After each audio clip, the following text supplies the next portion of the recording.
Buenas, buenas, sábado 25 de abril, 9:26 de la noche. Un gusto saludarles. Estamos grabando Convergencia, no tan tarde como lo hemos hecho últimamente y esperamos que la grabación salga bien esta vez. ¿Cómo está Ana Cris? Todo bien, Richard. Saludos a vos y a todos los costarricenses. Como siempre, es un gusto estar con ustedes y llevarles un poquitito de todo lo que ha pasado durante la semana, que ha sido bastante. Eso es poquitito sentido figurado porque termina siendo bien largo el video, ¿verdad? Sí, Pero aún así es un resumen de todo lo que ha pasado durante la semana. Entonces, vamos de una, Ana Cris. Lo primero es una entrevista de Doña Pilar. Cuéntenos a ver. es una entrevista a doña Pilar a mediodía aproximadamente, donde se hablan puntualmente de dos temas. Un tema que se abordó durante toda la semana, que fue, bueno, no, que se aborda porque se dio el fin de semana, que fue el tema Ujú. de la jueza, ¿verdad? Y lo que le sucedió con un vecino y todo este asunto que sucedió en un condominio privado. Y Ujú. después el otro es la exposición de los jueces sin rostro, que ese es otro asunto que también se aborda allí. Y pues por supuesto la posición de Pilar sobre este punto. Ok, sí, nada más para precisar, el tema de la jueza de la ejecución de la pena, que sufrió una agresión de parte de un vecino, Ujú. y esa entrevista se llevó a cabo el lunes, ¿cierto? Correcto, Listo, correcto. El pues, lunes a mediodía. Veámosla. listo, pues, vamos a escuchar. Que está sucediendo con la jueza Katia Carballo y esta supuesta agresión de parte de un hombre con su perro, doña Pilar. Incluso ya salió a decir la Asociación Costarricense de la Judicatura que eso se dio en medio de una situación burlesca y denigrante de la Presidencia de la República y el Poder Judicial ya prácticamente hizo su descargo. O sea, lo que a mí me llama la atención es que están haciendo exactamente lo contrario a lo cual deberían hacer. Se supone que el Poder Judicial primero investiga, recaba pruebas y después dice, pasó esto, pasó lo otro. Ah, no, inmediatamente a condenar. ¿Y sabe qué? Yo creo que se van a encontrar sorpresas en el camino cuando empiecen a investigar quién es el señor, qué antecedentes tiene. ¿Cuál es el problema de que el Poder Ejecutivo o cualquier ciudadano diga, me parece que la jueza fulana de tal o el juez fulano de tal se equivocó en su sentencia? Las sentencias en este país, por si no se han dado cuenta, son públicas y van firmadas por un juez o por un tribunal. ¿Cuál es el problema? Si les da vergüenza que públicamente se cuestionen las sentencias que ellos firman, quiere decir que tal vez algo mal están haciendo o no están tan satisfechos con las sentencias que hacen. No lo sé. Doña Pilar, porque ya el Poder Judicial sacó este comunicado, Orlando Aguirre, diciendo que eso es una afrenta a la independencia del Poder Judicial. ¿Por qué? ¿Qué opina? ¿Por qué? Porque uno dice, fulano de tal hizo tal sentencia que me parece que está mal por esto y esto y esto, eso es una afrenta. No, eso es una crítica que además muchas veces se le da los argumentos de por qué. A ver, ¿cómo es posible? No estoy hablando de este caso, pero de otros casos, de personas que tienen 300 pasadas por el Poder Judicial, los vuelven a llevar y los vuelven a sacar. O cuando han soltado a gente que está evidentemente ligada con el narcotráfico. O el caso Tureski. ¿Cuántos años, cuántos meses para que la fiscalía pudiera redondear el caso y presentar la acusación? No lo lograron. Todos otra vez a la calle, cuando habían pruebas absolutamente evidentes. El caso Diamante. A ver, ¿de qué estamos hablando? ¿Qué se cree el Poder Judicial? ¿Que es sacrosanto? ¿Que es una maravilla? ¿Que nunca se equivoca? No, señor. Lo que les duele es que ahora se señalan las equivocaciones y se señalan a quienes hacen sentencias que son muy cuestionables, francamente le digo. Doña Pilar, pero entonces se debe decir desde el Poder Ejecutivo, al menos conferencias de prensa, con nombres y apellidos, ¿Por los qué no? jueces. Si las sentencias son públicas, Javier. Las sentencias del juez Pedro Pérez dice, esta es mi sentencia, esto es lo que yo digo, firmo Pedro Pérez. Y por lo tanto, ¿cuál es el problema? ¿Acaso aquí hay jueces sin rostros? Eso no existe en Costa Rica. Entonces, si no le da vergüenza su propia sentencia, no le debería dar vergüenza que alguien diga su nombre, ¿o sí? Y porque con esto, doña Pilar, lo que está ocurriendo es, bueno, al menos ya salió también el Colegio de Abogados, también a dar ese señalamiento defendiendo a la jueza, doña Pilar. Deberían seguir con el mismo estilo del presidente ¿Que Chávez. por qué no? El presidente Chávez y la presidenta Laura Fernández y cualquier ciudadano que quiera opinar sobre la labor del Poder Judicial. Los jueces se equivocan. Los jueces cometen errores, igual que los ministros se equivocan y los ministros cometen errores. Todos cometemos errores. Entonces, ellos no pueden decir que son una institución sobre la cual nadie puede cuestionar nada. No, señor, están totalmente equivocados. Porque, por ejemplo, con Marta Esquivel, dos jueces se inhibieron, doña Pilar, de conocer su caso también, ¿De por sí? ejemplo. ¿Sí? Por eso. ¿Y cuál es el problema? Ninguno. Entonces, si se creen que son intocables y si se creen que a ellos nadie los puede criticar, están totalmente equivocados. Un juez de la República es tan funcionario público como un policía. o como cualquier otra persona que esté desempeñando un cargo público. Entonces, ¿cuál es el problema? Al mismo tiempo, hoy está el encuentro entre Laura Fernández y el Frente Amplio. ¿Cree usted que va a haber negociación? Porque había como una especie de reto con el tema de Cruzitas. ¿Ve humo blanco con esa reunión? Yo no lo creo. Frente Amplio ha tenido una posición absolutamente, monolítica con respecto a Cruzitas, que es una barbaridad y el país se lo va a cobrar. O sea, este no es un país que tiene vocación de minería a cielo abierto, y eso es cierto. Pero ahí está. Ya está la explotación del oro, que se lo están robando y con una contaminación sin ningún tipo de control que tampoco se puede manejar, punto. Entonces es una barbaridad. Yo francamente no le veo ninguna opción, así como nunca quisieron negociar jornadas flexibles, se pararon en la manguera y no les dio la gana, y ahora están poniendo en jaque a miles de empleos de gente que podría tener un trabajo muy bueno gracias a la jornada flexible. Y esto lo hacen hoy, 20 de abril, es decir, prácticamente ya casi que al... Ok, vea, que es que de verdad han pasado tantas cosas esta semana. Voy a tratar de ser puntual. Quiero Puntual. cambiar mi vida en ese sentido. Exacto. Ok, sanar heridas. Vean, de esto ya se ha hablado mucho. El lamentable ataque a la jueza no se puede confirmar bajo ningún sentido se puede afirmar de que hay una relación directa entre lo que haya dicho el presidente de la República y el ministro de Justicia en alguna conferencia de prensa hace un montón de meses y este ataque. Más con lo que ha salido en estos últimos días, donde se indica justamente de que el agresor, aparente, presunto agresor, porque así se debe decir, ha tenido eventualmente otro tipo de problemas con otras personas, ¿ok? Entonces, eso es totalmente condenable y reprochable. Pero de que, por otro lado, los funcionarios públicos son sujetos de escrutinio, de crítica por lo que llevan a cabo en su función, eso es cierto, porque les paga el pueblo. ¿Por qué debería no ser así? Entonces, si una jueza de la ejecución de la pena toma una decisión que puede ser bastante criticada, bastante conflictiva, controversial, ¿por qué habría que quedarse callados? ¿O es parte solamente de un discurso para tratar de echarle las responsabilidades a alguien que nada tiene que ver en ese acto? Porque entonces que nadie diga nada públicamente, porque el día de mañana yo personalmente puedo criticar a un ministro, a un juez, a un magistrado, a quien sea, y si en algún momento en el futuro le pasa algo, van a decir que fue mi culpa, porque yo aticé con una crítica fundamentada lo que le sucedió. No. Y finalmente, con el tema de Cruzitas, que parece que eso no se va a resolver, al menos en estos días que faltan, o sea, de aquí al martes, que es la última sesión. Con el tema de Cruzitas, yo voy a decir lo que dije en el octavo mandamiento, lo sostengo y me abrazo a esa idea. ¿Quién sabe más que el Colegio de Geólogos para poder determinar cuál es la solución que puede haber en Cruzitas?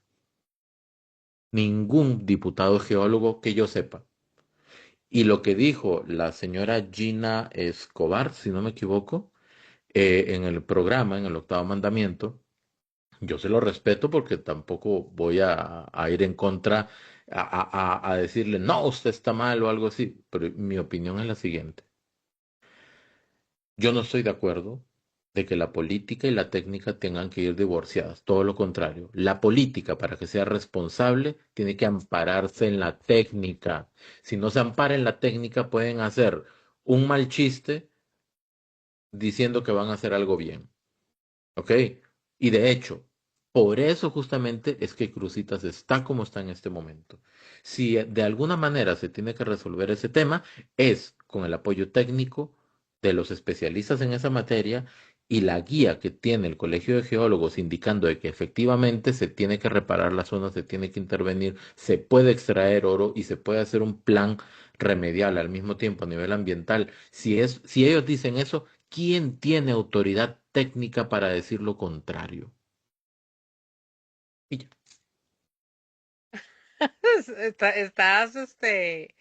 Estás superándote, Richard.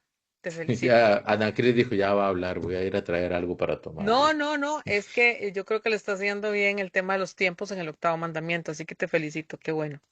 Que Luz Este, Helena me dice, ya, deja hablar a Catherine.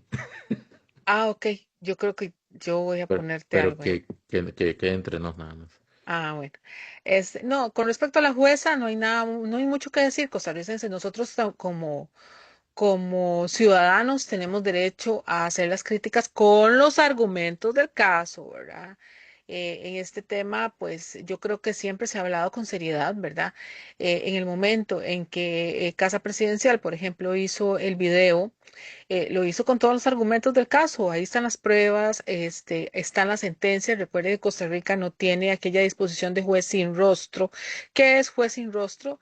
Es que usted no tendría que hacerse responsable o no tendría que firmar una sentencia. Acá sí. Una sentencia es total y completamente pública y el juez está obligado a firmarla. Entonces, ciertamente todas las sentencias de la señora jueza fueron firmadas por ella, entonces pueden ser publicadas, es así, por eso están en un legajo del Poder Judicial.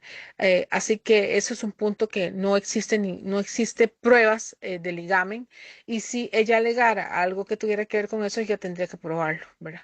Entonces, como dicen, ahí se verán en los tribunales. Y con respecto a la reunión del Frente Amplio, pues vean que Laura hizo pues una pequeña lista que ahorita lo vamos a ver Doña Laura. de doña Laura hizo doña Laura, presidenta electa de Costa Rica, hizo una pequeña lista muy puntual, en realidad creo que eran como 6 los proyectos de ley que ella tenía en manos, que veía que eran los más probables, ya habíamos hablado de eso, por cierto, en Convergencia la semana pasada, y ahora vamos a ver un extracto precisamente de Rocío Alfaro Molina, donde ella contesta cuáles son en los que puntualmente están muy de acuerdo el Frente Amplio y de hecho, días después de esta visita, el día siguiente se aprueba en primer debate, ¿verdad? El tren eléctrico Tibi, ¿verdad? Que supuestamente estaba en proceso para esperarlo a ver qué sucede, porque como les digo, todo está en veremos. Entonces, de cierta manera, ya con ese pequeño movimiento existe, pues digamos, una intención de este partido y del resto de las bancadas, porque no solamente se reunió con ella, como todos ya sabemos, fue la última con la que se reunió, pues precisamente han existido reuniones de la señora Laura Fernández. Ok, listo. Entonces ahora vamos a ir a ver los videos. Son varios, ¿verdad? Sí, Relacionados a la visita de Doña Laura. Vea mi lapicerito que me regalaron. de muñeco. Ay, ¿Cuál sí, lo estoy muñeco? viendo. Ese Capitán América. Ahí está. Ay, qué bonito, me Y tiene un gusta. laberinto acá para jugar y perder la atención en lo que está pasando. Bueno, Bueno, entonces ok. continuamos. Bueno, nos vamos entonces a la imagen precisamente costarricenses de la reunión de el partido Frente Amplio. Bueno, estas sin audio, por supuesto, porque no hay mucho que hablar. Vean que Laura Fernández muy cordialmente llega con todos sus acompañantes, incluyendo al viceministro de la presidencia y el ministro de Comunicación. Llega con ellos acompañado para saludarlos y pues ahí conversan de cuáles son precisamente los proyectos que ellos consideran que pueden haber acuerdos y donde el Frente Amplio puede dar los votos para el interés del país, ¿verdad? Es don Alejandro Barrantes, ¿verdad? Sí, El viceministro de la del presidencia. ministro de la presidencia.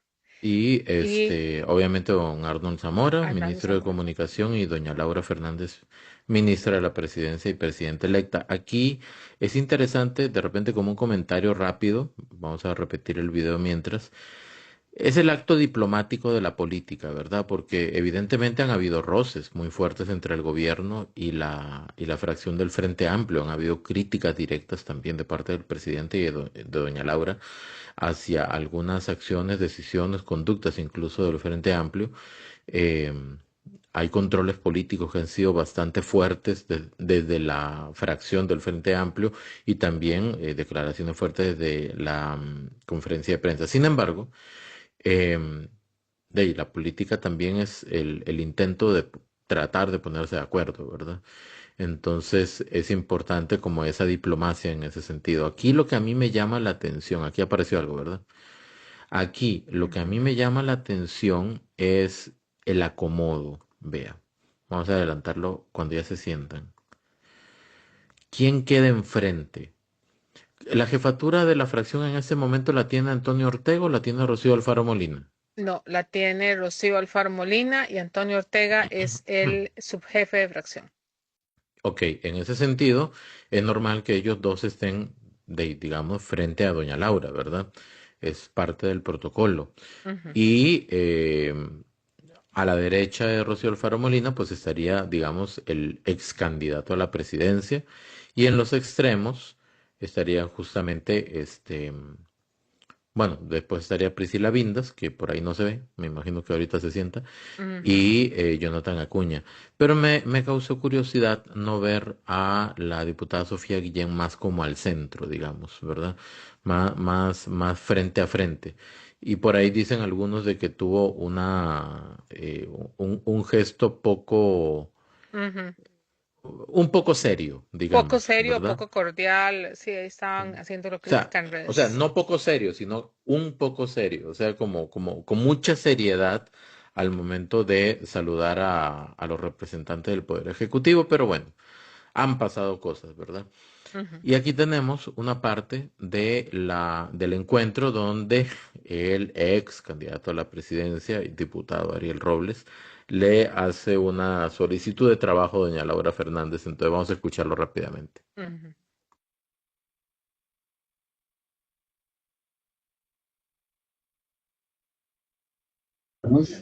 El 5 de mayo actual para... Yo voy a mandar currículum, a ver qué. Sí, mándalo.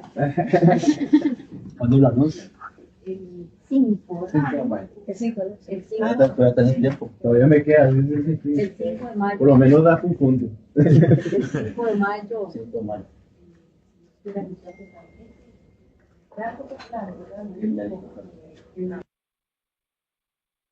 De repente lo que yo voy a decir en este momento sea como tirar agua al cielo, ¿verdad? Y esperando que no le caiga a uno, pues yo bromeo mucho, incluso en situaciones que deben ser más o menos serias, ¿verdad?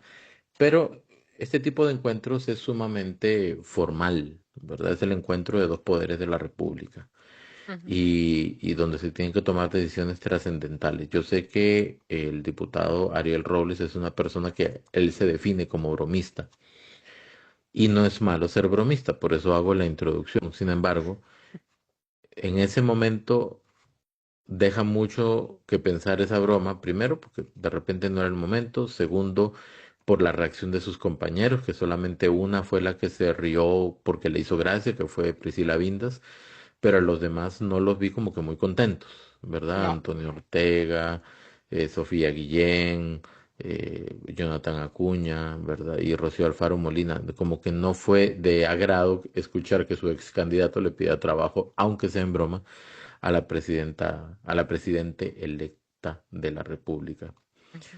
Pero bueno, eso es lo que pasa, ¿verdad? Eso es lo que hay. Bueno, no, eso es, creo que Ariel tiene esa forma de ser, ¿verdad? Que tiene esas expresiones así, ¿verdad? No era el momento como adecuado para esto, pero espérense, ya. Obviamente ya se dio el caso. También ve, por ejemplo, en el caso de Ortega, el diputado Ortega, que de una vez es el que hace la consulta, ¿verdad? Sobre cuándo es el día que presentará, pues, muchas personas, o la oposición también son parte de esas, están en la expectativa de saber, cuál va a ser, pues, el conjunto de ministros que va a presentar precisamente la señora Laura Fernández. Correcto, correcto. Pero bueno, Bueno, nos este, vamos al siguiente vamos al video. siguiente, que justamente la reacción o la declaración más bien de la diputada Rocío Alfaro Molina como jefa de fracción del partido Frente Amplio, luego de la reunión con doña Laura y la comentamos rápidamente. Hoy tuvimos una reunión con la señora presidenta electa, doña Laura Fernández, y la fracción del Frente Amplio. Una reunión muy distendida, muy productiva, nos parece, donde se siembra ahora un nuevo estilo de trabajo, un estilo de diálogo, de construcción conjunta. Y pues logramos coincidir en una serie de proyectos que nos trajo doña Laura, el tema del tren eléctrico, el tema del préstamo para el MAC, el tema del el proyecto que hay para expropiaciones y también el tema del préstamo para justicia climática. Son 4 temas en los que estamos de acuerdo, en los que queremos avanzar y que vamos a hacer también de nuestra parte lo posible, no solo para votarlos, sino además para que vayan mejorados de manera que sean proyectos efectivos, que se puedan aplicar y que no vayan a tener ningún problema técnico, como siempre nos hemos comprometido como Frente Amplio. Finalmente, el proyecto de Cositas, que tal vez es el que más ha generado alguna polémica, también tuvimos oportunidad de entregarle nosotros una serie de propuestas argumentativas, de temas, una síntesis, en donde ella puede identificar algunos posibles consensos, algunos posibles acuerdos, ya sea para mejorar uno u otro proyecto o también para crear algún grado de complementariedad. Ella misma dijo, a ojo de buen cubero, aquí estoy viendo por lo menos 4 temas en donde podríamos avanzar y nosotros esperamos que esa mesa con técnicos que ella nos propuso hoy pues se ejecute de manera que la próxima Asamblea Legislativa tenga la oportunidad de tener ya un texto de consenso, no tener que regresar al conflicto, a la presión, a la utilización de muchas mociones, cada una con una particularidad, sino que realmente haya textos ya consensuados y se pueda resolver un problema que es de preocupación nacional. En general, lo que más nos gusta, un estilo que se ha planteado hoy, muy abierto, muy respetuoso, muy de diálogo, muy al estilo costarricense que esperamos se vuelva a rescatar y que sea la tónica para el próximo gobierno. Evidentemente, por aquí tiran las cuñitas, ¿verdad?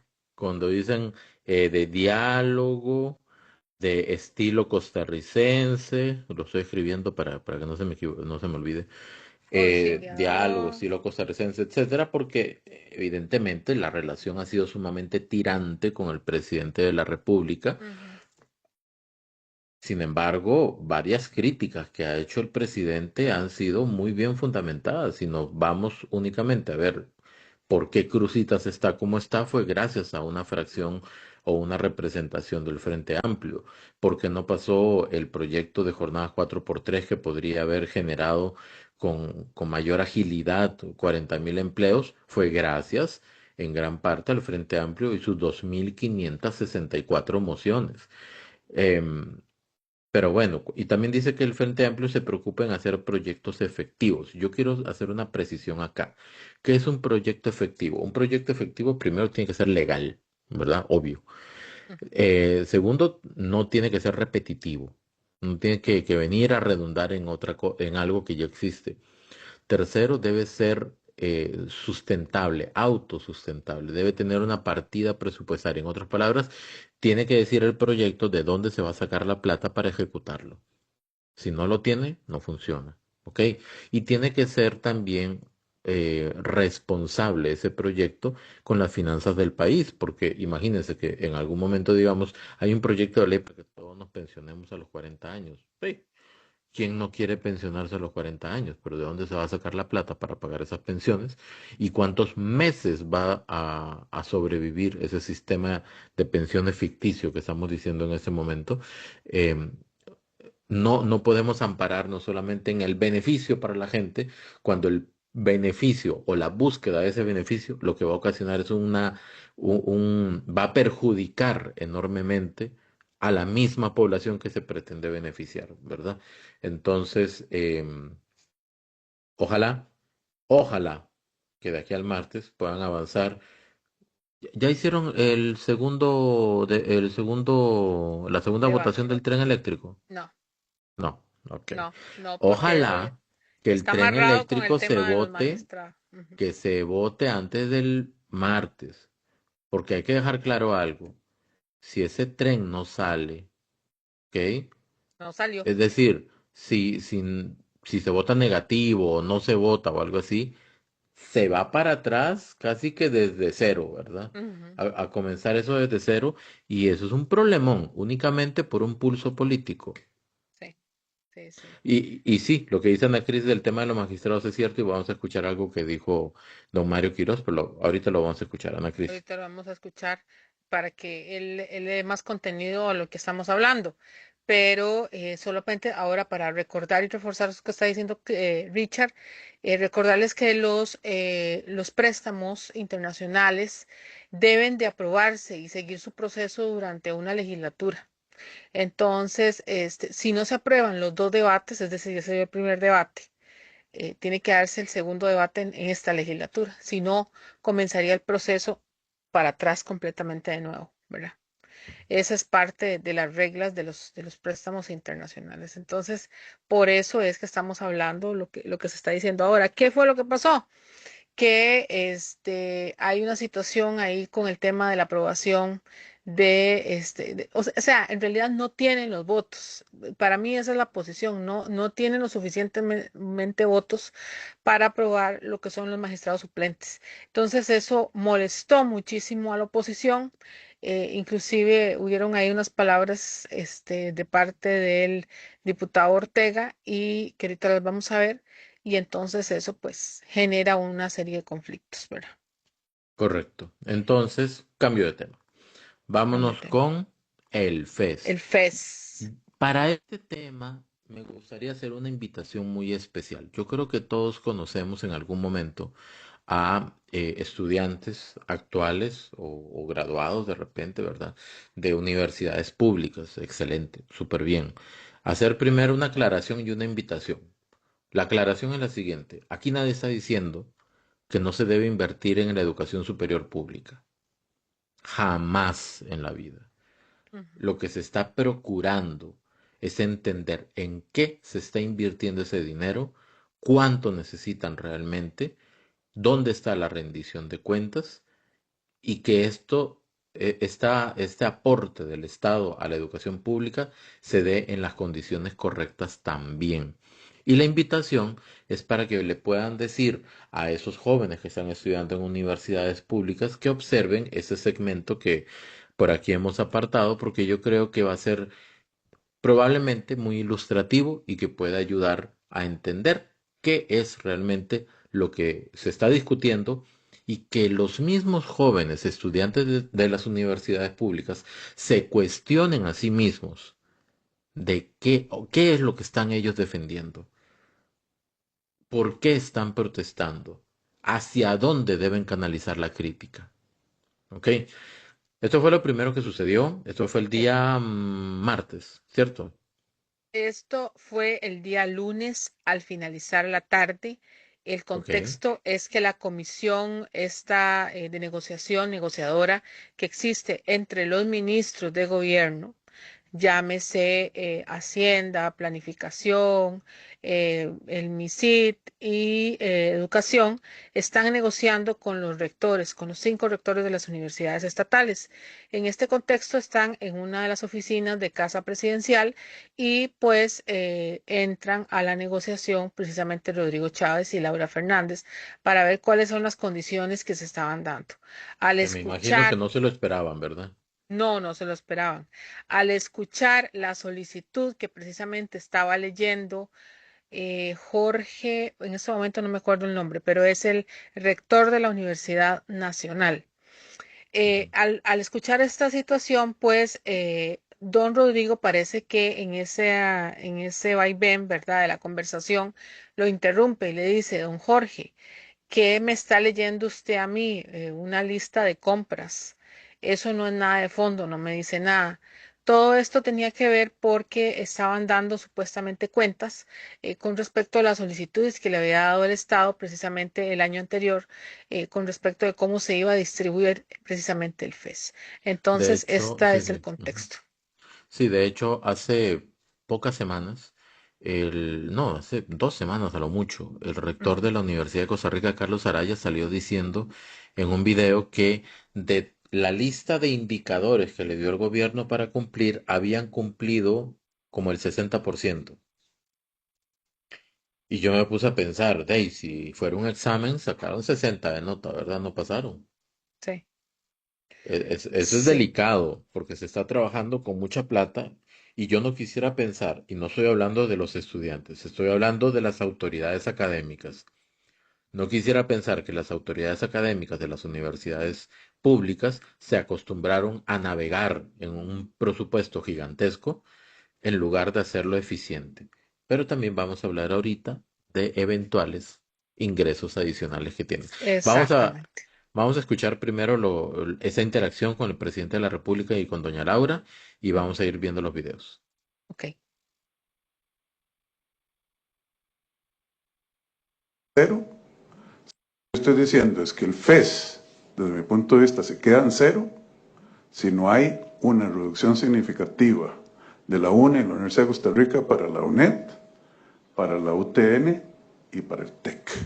Esa es la posición del gobierno hasta el 8 de mayo. Y hasta ahí yo puedo hablar. Ya que don Rodrigo les está diciendo cuál es su posición hasta el 8 de mayo al mediodía, yo aprovecho para comunicarles que la posición después del 8 de mayo al mediodía, cuando yo sea presidente, va a ser exactamente la misma. Yo me he repasado la ley, la jurisprudencia, la Constitución, y con escenarios de inflación negativa, donde nosotros tenemos que mantenerles el presupuesto en función de los estados financieros del país. Aquí no estamos hablando de rebajarles el FES, estamos hablando de mantener el monto de este año para el próximo ejercicio presupuestario. Aquí los cambios tienen que ser muy grandes. Para mí también representa, al igual que le entendía a la señora Presidente, una línea roja de esas anualidades. Somos diferentes. Perdóneme, usted no usa la misma corbata que yo y no necesitamos comer, ir al baño, iguales. Y un chofer de cualquier universidad es diferente al chofer del MED. No, señor. Son abusos interpretativos. Y por lo menos en lo que me queda a mí, eso no es aceptable. Y aquí es donde comienza más o menos como todo el tema, ¿verdad? Puntualmente lo que dijo el presidente, no habrá negociación si no se redistribuye el FES, el monto del FES de lo que tiene en ese momento o lo que corresponde a la UCR y a la UNA. Aquí es donde hay que entender. Aquí es donde hay que poner los números en perspectiva. La UCR tiene el 50% en números redondos del FES. Si el FES es de $1.200.000, más o menos, $1.300.000 casi, la mitad lo recibe la UCR. La UNA recibe el 20%, o sea, la quinta parte. Ana Cris, manazo. 25. Espérese. Entonces, no me ya. parece que estaba bueno. Ah, ok, sí, ya. Sí, sí. Yo creo que 25%. Bueno, 20-25. Igualmente, estamos hablando que son 5 universidades públicas. Ujú. Sería interesante, y le hago la invitación a los incluso estudiantes que pueden estar viendo, ¿verdad? ¿Qué población tiene cada universidad pública? ¿Cuál es el monto que recibe? Es decir, ¿cuál es el promedio de inversión por estudiante según universidad? Ujú. ¿Cuántos planes de estudio tiene? ¿Cuáles planes de estudio responden a las necesidades actuales? ¿Cuáles son los proyectos de investigación puntuales? No un número, no, la lista de proyectos de investigación que están llevando a cabo las universidades públicas, especialmente la UCR y la UNA. ¿Cuáles son los proyectos de extensión cuando las universidades se extienden hacia la comunidad, se acercan y comienzan a desarrollar proyectos en beneficio de la comunidad? ¿A quiénes se están beneficiando? ¿Cuál es el impacto que se tiene? Y no solo eso. Pregúntenle a las universidades, a las autoridades universitarias, qué monto tienen de ingresos propios. Por ejemplo, si dan un servicio a una empresa X, ¿cuánto le están cobrando? ¿A cuánto asciende ese monto? Porque las universidades públicas no solo viven del FES. ¿Ok? Lo segundo, dejar claro, aquí no se habla de recortes. ¿Ok? A mí lo que me molesta, y perdón que utilice esa palabra, es que se trata de jugar con las palabras. El FES no se puede recortar, se mantiene o crece, punto. Punto. Y aquí lo que están diciendo es que se mantiene. Entonces, ¿qué sucede? Dicen, no, pero es que siempre hay estudiantes nuevos en las universidades. Manipulación matemática lineal. ¿Por qué? Porque así como ingresan estudiantes todos los años a las universidades, así también se gradúan. Entonces, vamos a ver cuántos entran, cuántos salen por graduación, pero cuántos desertan en el camino. Y si nos ponemos más meticulosos, ¿en qué carreras están? ¿Y cuál es el grado de inversión por carrera y por estudiante? Es decir, ya sacamos, ya tiramos la cuñita de cuál es el promedio de inversión por estudiante según universidad. Ahora hagamos el promedio de inversión de estudiantes según plan de estudios o según carrera. Lo que le digo a los estudiantes es, si van a salir a marchar, si van a salir a exponerse a la calle, si alguna autoridad académica los manda a la calle para que peleen por plata que ellos van a administrar, y yo no veo a autoridades académicas o administrativas caminando junto a los estudiantes, veo a los estudiantes. Entonces, sepan al menos qué es lo que están defendiendo. No les digo que esté mal. Les digo que su responsabilidad es pedir cuentas detalladas de en qué están utilizando la plata. Y finalmente, el tema de los salarios, eso es algo que tienen que abordar de manera abierta, porque ¿cómo puede ser que un chofer de una universidad pública o un conserje gane un montón más que un conserje o un chofer en alguna institución del gobierno, por ejemplo? ¿Qué los hace diferentes? ¿Ah? Que, no sé, son astrónomos, ¿verdad? O tienen un doctorado en algo para hacer, cumplir esas actividades. Son actividades totalmente nobles, admirables, pero estamos en un país donde todos somos iguales y no unos más iguales que otros. Todos son iguales. Y recuerda que esto va enlazado con aquella disposición de la cual las mismas universidades se liberaron amparadas en una famosa interpretación de la Sala Constitucional de los empleados o funcionarios exclusivos y excluyentes, de la cual precisamente la actual presidenta electa criticó muchísimo. Un tema que quiero hacerles hincapié es con respecto a la redistribución de las universidades. Un acuerdo interno de parte de las universidades, de las 5 universidades, fue que esa redistribución se iba a hacer sobre los nuevos dineros costarricenses, jamás ceder sobre la plata que ya tenían o el derecho que ya tenían establecido anticipadamente, cosa que ya existen críticas al respecto, o sea, debía hacerse sobre todo el pastel, ¿no? No sobre solo ese dinero que está entrando nuevo, porque de cierta manera no es justo.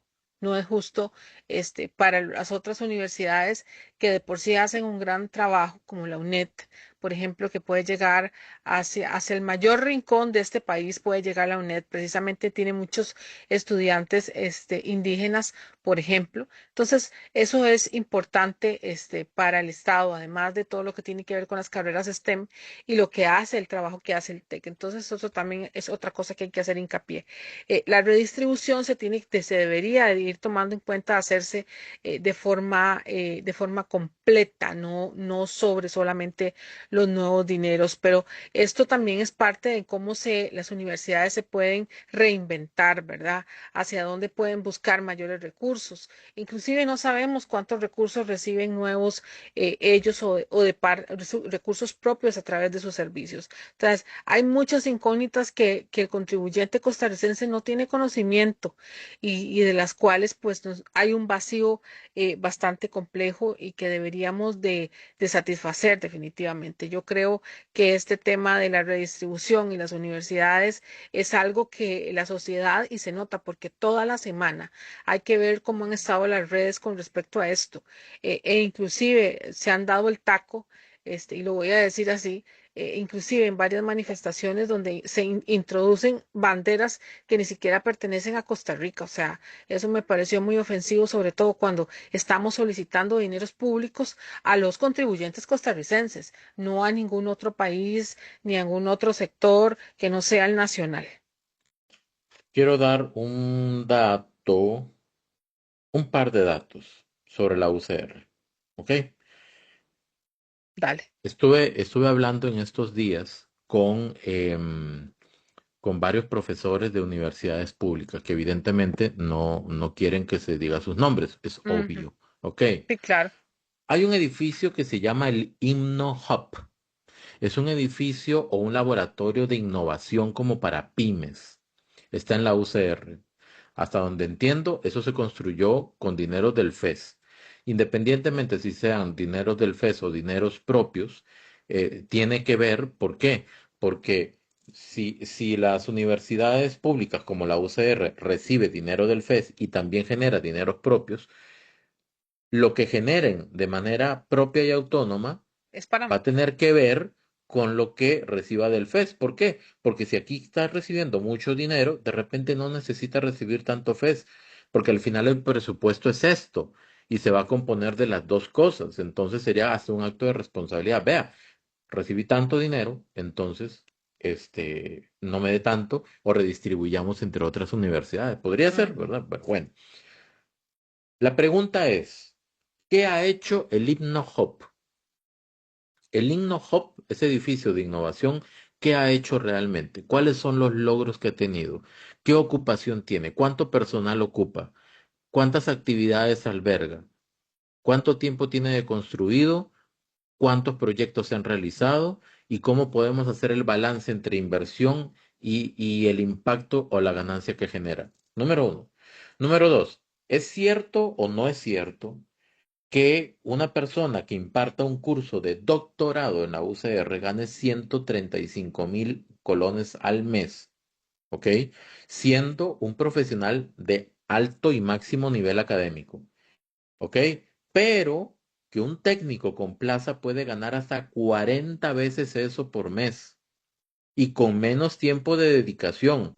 Un técnico gana por medio tiempo 1.100.000 colones con salario global al mes. ¿Es eso cierto o no? Aquí estamos viendo la diferencia entre un funcionario que dé un curso de doctorado y que ese funcionario, ese docente tenga el máximo nivel académico y un técnico. ¿Estamos diciendo que le bajen el salario al técnico? De repente no. La pregunta es por qué el Porque le formador están recibe dando, tan poco sí. o si el salario del técnico va acorde a lo que debe hacerse. ¿Ok? Porque cuando hablamos de un técnico, de repente no estamos hablando de una persona podría o no podría ser una persona con título universitario, puede ser una persona capacitada para algo. Entonces, ahí van dos datitos, ¿verdad? ¿Qué podemos decir? Ahorita vamos a hablar de la UNED, por aquello, después de escuchar al rector de la UNED, pero ahorita estamos dándole a la UCR. El SICAP. El SICAP es un edificio que construyó la UCR, es un centro, centro de investigación y capacitación en administración pública. Yo le pregunté al vicerrector de docencia en el octavo mandamiento si ese SICAP se construyó con recursos propios. No me dijo que no, por lo tanto, es que sí. ¿Ok? Ujú. Entonces la pregunta es, ¿cuántos recursos propios está generando la UCR y por qué no se preocupa en generar más recursos propios en lugar de pedir más dinero al FES? Si con recursos propios construyeron un super edificio como el SICAP, por ejemplo, ¿verdad? Em, entonces, sería interesante saber un poquito sobre eso. Luego dice, esta es una pregunta, ¿verdad? ¿En qué se va la plata o el dinero que se le da a las asociaciones de estudiantes de cada carrera? Porque las asociaciones de estudiantes de cada carrera reciben dinero del FES. ¿Quién da cuentas de eso? ¿Quién fiscaliza eso? ¿Hacen camisetas con eso y las donan a los estudiantes o hacen las camisetas y las venden? ¿Quién tiene el control del manejo de ese dinero público? ¿Es cierto eso o no? ¿Ok? ¿Qué más tenemos por acá? Estudiante de segundo año de medicina. Al parecer, un estudiante de segundo año de medicina, solamente porque el papá fallecido, aparece un tractor a nombre del papá fallecido, le quitaron la beca. Mm. Repito, un estudiante de segundo año de medicina, al papá que falleció, aparece un tractor a nombre de él, entonces por ese motivo al parecer le quitaron la beca. ¿Eso es cierto o no? Porque ahí fue donde yo pregunté el tema de las becas. existe la garantía 100% de que todos los estudiantes que reciben beca socioeconómica o ayuda económica de algún tipo de parte de la UCR lo necesitan realmente. Es decir, no podrían estudiar si no tienen ese recurso. ¿Cuál es la métrica? ¿Cuál es el sistema? ¿Cuál es la forma de asignación de becas? Pero con números. ¿Cuántos beneficiados hay con becas y con cuánto dinero? Vean que no es solamente pensar o hablar de si se le aumenta o no el FES, porque lo más fácil es pedir plata, lo más fácil es poner la mano y decir deme más. Lo más difícil es comenzar a ver hacia adentro y ver de qué manera se está utilizando la plata. Sí, y sobre todo porque si ya existe una entrada de dinero y ya realizaron un edificio con ese dinero, significa que existe capacidad, ¿verdad? Y también yo creo que podrían ir hacia eso, ¿verdad? Hay muchas ideas, yo creo, también de parte de algunos de los diputados electos, por ejemplo, de cómo podría aprovecharse más el recurso. Por ejemplo, ya están hablando inclusive las universidades de compartir las sedes, las plantas físicas, ¿verdad?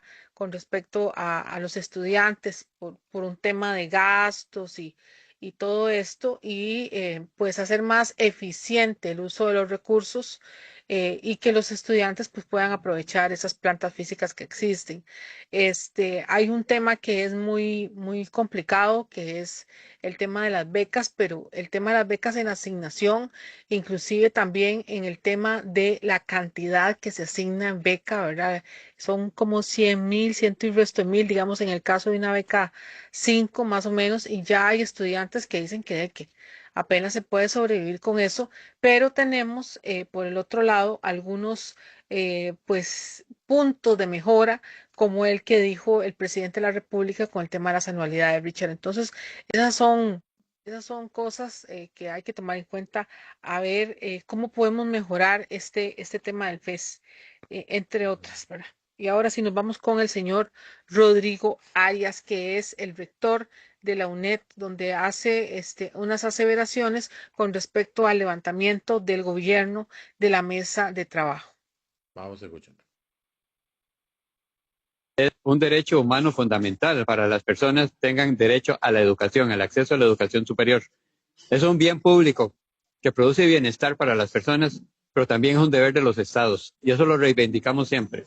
Lo reivindicamos también en este proceso de negociación y lo tendremos presente para irlo a explicar, a presionar si fuera el caso, con las nuevas autoridades que el gobierno defina a partir del 8 de mayo. Con el propósito de ver qué acciones podemos llevar adelante desde CONARE, no para pelear por un FES en un momento determinado, es que aquí está de por medio un modelo de sociedad costarricense para los próximos años, un modelo con oportunidades o sin oportunidades. Para esos miles de estudiantes que terminan el colegio, van a tener oportunidades de seguir sus estudios en una universidad pública o lo van a tener cerrado. Eso es lo que realmente está en juego en una propuesta de 0% como la que el gobierno quiere imponer a las universidades para el próximo año. Entonces estemos atentas y atentos a los llamados de CONARE, de la propia universidad, de lo que suceda en el colectivo nacional durante estas próximas semanas y sobre todo estar preparadas y preparados para apoyar los procesos de negociación que esperamos se puedan reabrir después del 8 de mayo. Pues bueno, voy con mi listita, Ana Cris. Sí. Vean. UNED. Y estos son cuestionamientos importantes en el marco democrático, en aras de la transparencia y cuando estamos hablando de dinero en inversión para la educación superior. No es tan sencillo como pedir más plata y punto. Hay que ver cómo se está utilizando el existente. Vamos con la UNED. Hay un proyecto que se llama OmniPyme. ¿Funciona o no funciona? Pregunto, ¿verdad? Sería interesante indagar si ese proyecto OmniPyme y si tiene infraestructura o no y cuál es el uso que se le está dando. Por ejemplo, la sede de Talamanca me indican, y ahí que lo confirmen o no los de la gente de la UNED, la sede de Talamanca es un rancho. La sede de Talamanca de la UNED es un rancho, me indican, pero en La Cruz hay un edificio con cancha de papifútbol de última generación, o sea, una excelente cancha de papifútbol ahí en La Cruz. ¿Por qué esa diferencia? ¿Por qué la sede de la UNED de Talamanca es un rancho? Y si es así o no, ¿verdad? O sea, planteo la pregunta. Entre Orotina, San Mateo y Esparza hay una sucursal de la UNED nada más. Orotina, San Mateo y Esparza. Vea ese gran sector, Sí, es ¿verdad? un sector muy grande. Sin embargo, en San José hay una sede de la UNED en el centro de San José y otra en Desamparados. Y al parecer, compiten entre ellas porque parece que las matrículas se dividen entre esas dos. La pregunta es, técnicamente, ¿cuánta matrícula proyecta tener cada una de las sedes? ¿Cuánta tiene realmente? ¿Y cómo se está utilizando la inversión de esas dos? ¿Será incluso necesario pensar en unificarlas? ¿En tener de repente una sola sede? Interesante pregunta, ¿verdad? Ujú. El Instituto de Género de la UNED, el SICTE, el Instituto de Formación Municipal, todos estos son de la UNED. ¿Qué han hecho y cuál es el impacto? Informes. ¿Cuánto se ha invertido y cuánto ha impactado? ¿A qué población ha abarcado? ¿Han generado ingresos propios o no? Porque si están financiados por el FES es para que den atención, digamos, de manera gratuita, ¿verdad? Recursos humanos. ¿Es cierto o no es cierto que dentro del Instituto de Formación Municipal un especialista y un técnico hacen exactamente lo mismo, pero uno gana el doble que el otro?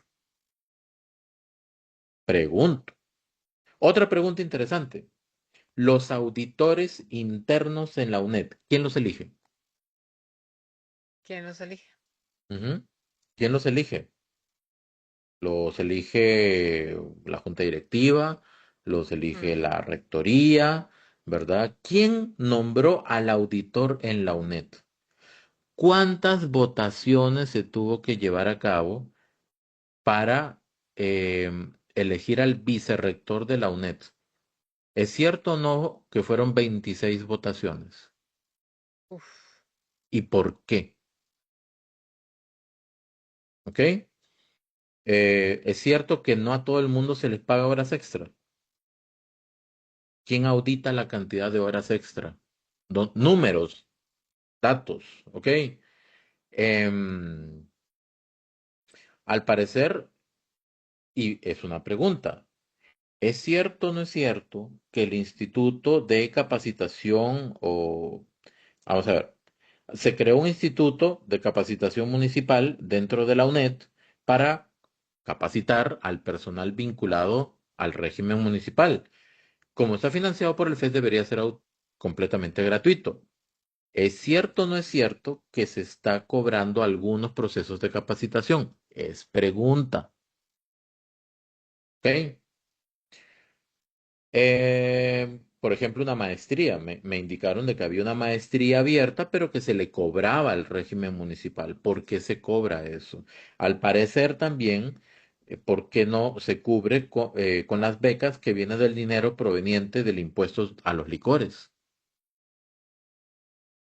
Y me mencionaron algo interesante. Dice que hay un informe que está en la Vicerrectoría de Extensión de la UNED, un informe que presentó don Jorge Vázquez Rodríguez, si no me equivoco, el señor ya lamentablemente falleció, pero que es un informe de entrega de puesto. Cuando él entrega su puesto hace un informe y que tiene datos bastante interesantes y reveladores, ¿verdad? Entonces sería interesante de repente tener acceso a ese documento. Y así hay un montón de cuestionamientos sobre Ujú. cómo se utiliza la plata. ¿Estoy diciendo que están haciendo algo raro, una matráfula o algo por el estilo? No, No. yo estoy lanzando preguntas y, contrario a lo que dijo en su momento el vicerrector de docencia de la UCR en el octavo mandamiento, que la gente se acerque a las universidades a pedir información, así no es la cosa. No. Las universidades tienen que ser completamente abiertas y publicar constantemente con datos, con gráficos, con tablas en qué se está utilizando la plata. Te voy a decir algo. Y ahora que me estás recordando eso, porque cuando lo estaba escuchando, yo me dije a mí misma, pero ¿por qué los costarricenses tenemos que ir detrás de las universidades? Nosotros somos los contribuyentes. No, más bien ellos deben de ir hacia nosotros a explicarnos en qué se usan los ¿Sabe qué deberían impuestos. hacer? ¿Sabe qué deberían hacer? Sacar el paquetón de información, distribuirlo a la prensa y Sí, hacer una conferencia de prensa y que pero lleguen todos los medios y que comiencen a tirar pregunta, ¿y por qué esto? ¿Y por qué esto? ¿Y por qué esto? Y que defiendan con datos esa inversión. Eso les resta autonomía, pero ni un gramo de autonomía. no. La autonomía no tiene nada que ver con la rendición de cuentas, porque ellos no son autónomos económicamente, ellos dependen del Estado. Entonces, al haber una dependencia y una unión con respecto a fondos públicos, con más razón y siendo funcionarios públicos, tienen que dar cuentas del dinero que usted y yo aportamos. A mí me pareció muy nefasto esto que dijo este vicerrector. Yo considero que debe haber, más bien buscar, ellos deben de buscar plataformas, y esto colaboraría mucho, la rendición de cuentas colaboraría mucho cada vez que haya que haber negociación del FES, porque inclusive me parece que algunas veces han hecho propuestas cómodas, como por ejemplo pedir el quinquenio y que la negociación se haga cada 5 años, o sea, no.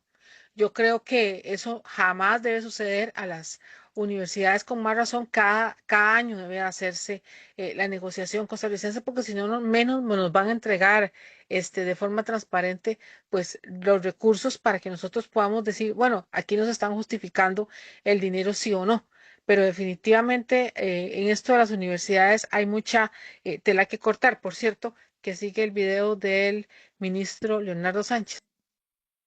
Sí, y de hecho, todo esto que comentamos es con el fin de poder entender cuál es el reclamo también del gobierno. O sea, el gobierno no es que se emperró, como se dice popularmente, en no dar plata, no dar más plata, sino que repartan mejor eso y rindan cuentas de manera detallada. Por eso es que el presidente le dice al rector, creo que de la UNA, ¿verdad? Lo que me da la lista del mercado, porque Sí. seguramente le dio datos muy generales. Y, por ejemplo, sería interesante, por ejemplo, contestar estas preguntas que por ahí yo puse, ¿ok? Para ver si efectivamente el dinero del FES se está utilizando bien. Nadie le está diciendo cómo utilizarlo. Se les está solicitando que sean responsables en Sí. utilizarlo bien. Vamos a escuchar al ministro de Educación. Más 11.000 millones de ese 2%, cerca de 30.000 millones de colones. Para el gobierno esto es inaceptable, esto es desproporcional, esto es irracional. Los temas que hemos conversado en referencia a la redistribución de los recursos en las universidades no es un tema que trajeran una propuesta. Ustedes tienen que recordar que la Universidad de Costa Rica absorbe un 50% del FES, un 20% de la Universidad Nacional y que el tecnológico solo un 10%, la UTN y la UNED menos que eso. Esto quiere decir que el TEC recibe la mitad de lo que recibe la UNA y solo una quinta parte de lo que recibe la UCR. Ese tema de la redistribución es importante para nosotros, no se tocó.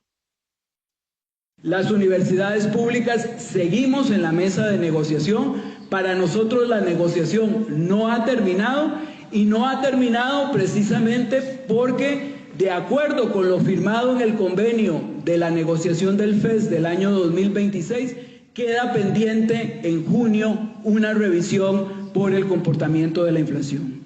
También es importante que ustedes tengan claro que negociar sobre la base de una inflación negativa no es de recibo para las universidades públicas, porque lo que estamos haciendo es negociar el FES 2027 y tenemos que tener claro que ya la economía está dando indicadores de una inflación positiva y que va a crecer en los próximos meses. También hemos sido enfáticos que las universidades hacemos inversiones en reactivos químicos, en compra de equipos científicos tecnológicos que no necesariamente están representados por la inflación como tal. Y vamos de vuelta. Vea, qué interesante este dato. Las universidades públicas están pidiendo un aumento de más o menos 30.000 millones de colones. Más o menos. La nueva escuela de Guadalupe de Cartago, ¿verdad? La que se inauguró hace poquito, que tiene, vamos a ver las características, 27 aulas académicas, 3 niveles, ¿verdad? Es un edificio de 3 niveles con 27 aulas académicas. Bueno, esa escuela costó, nueva, costó 3.482 millones de colones. Quiere decir que con 30.000 millones de colones se podrían hacer 9 escuelas de ese tipo. Wow, sería increíble. ¿Ok? La pregunta es, ¿cuánto están generando las universidades públicas de manera autónoma de recursos propios? ¿Hasta qué punto están llegando al máximo de su capacidad? Porque si están produciendo un poco, pero pueden producir más, cubran lo que ocupan de ahí.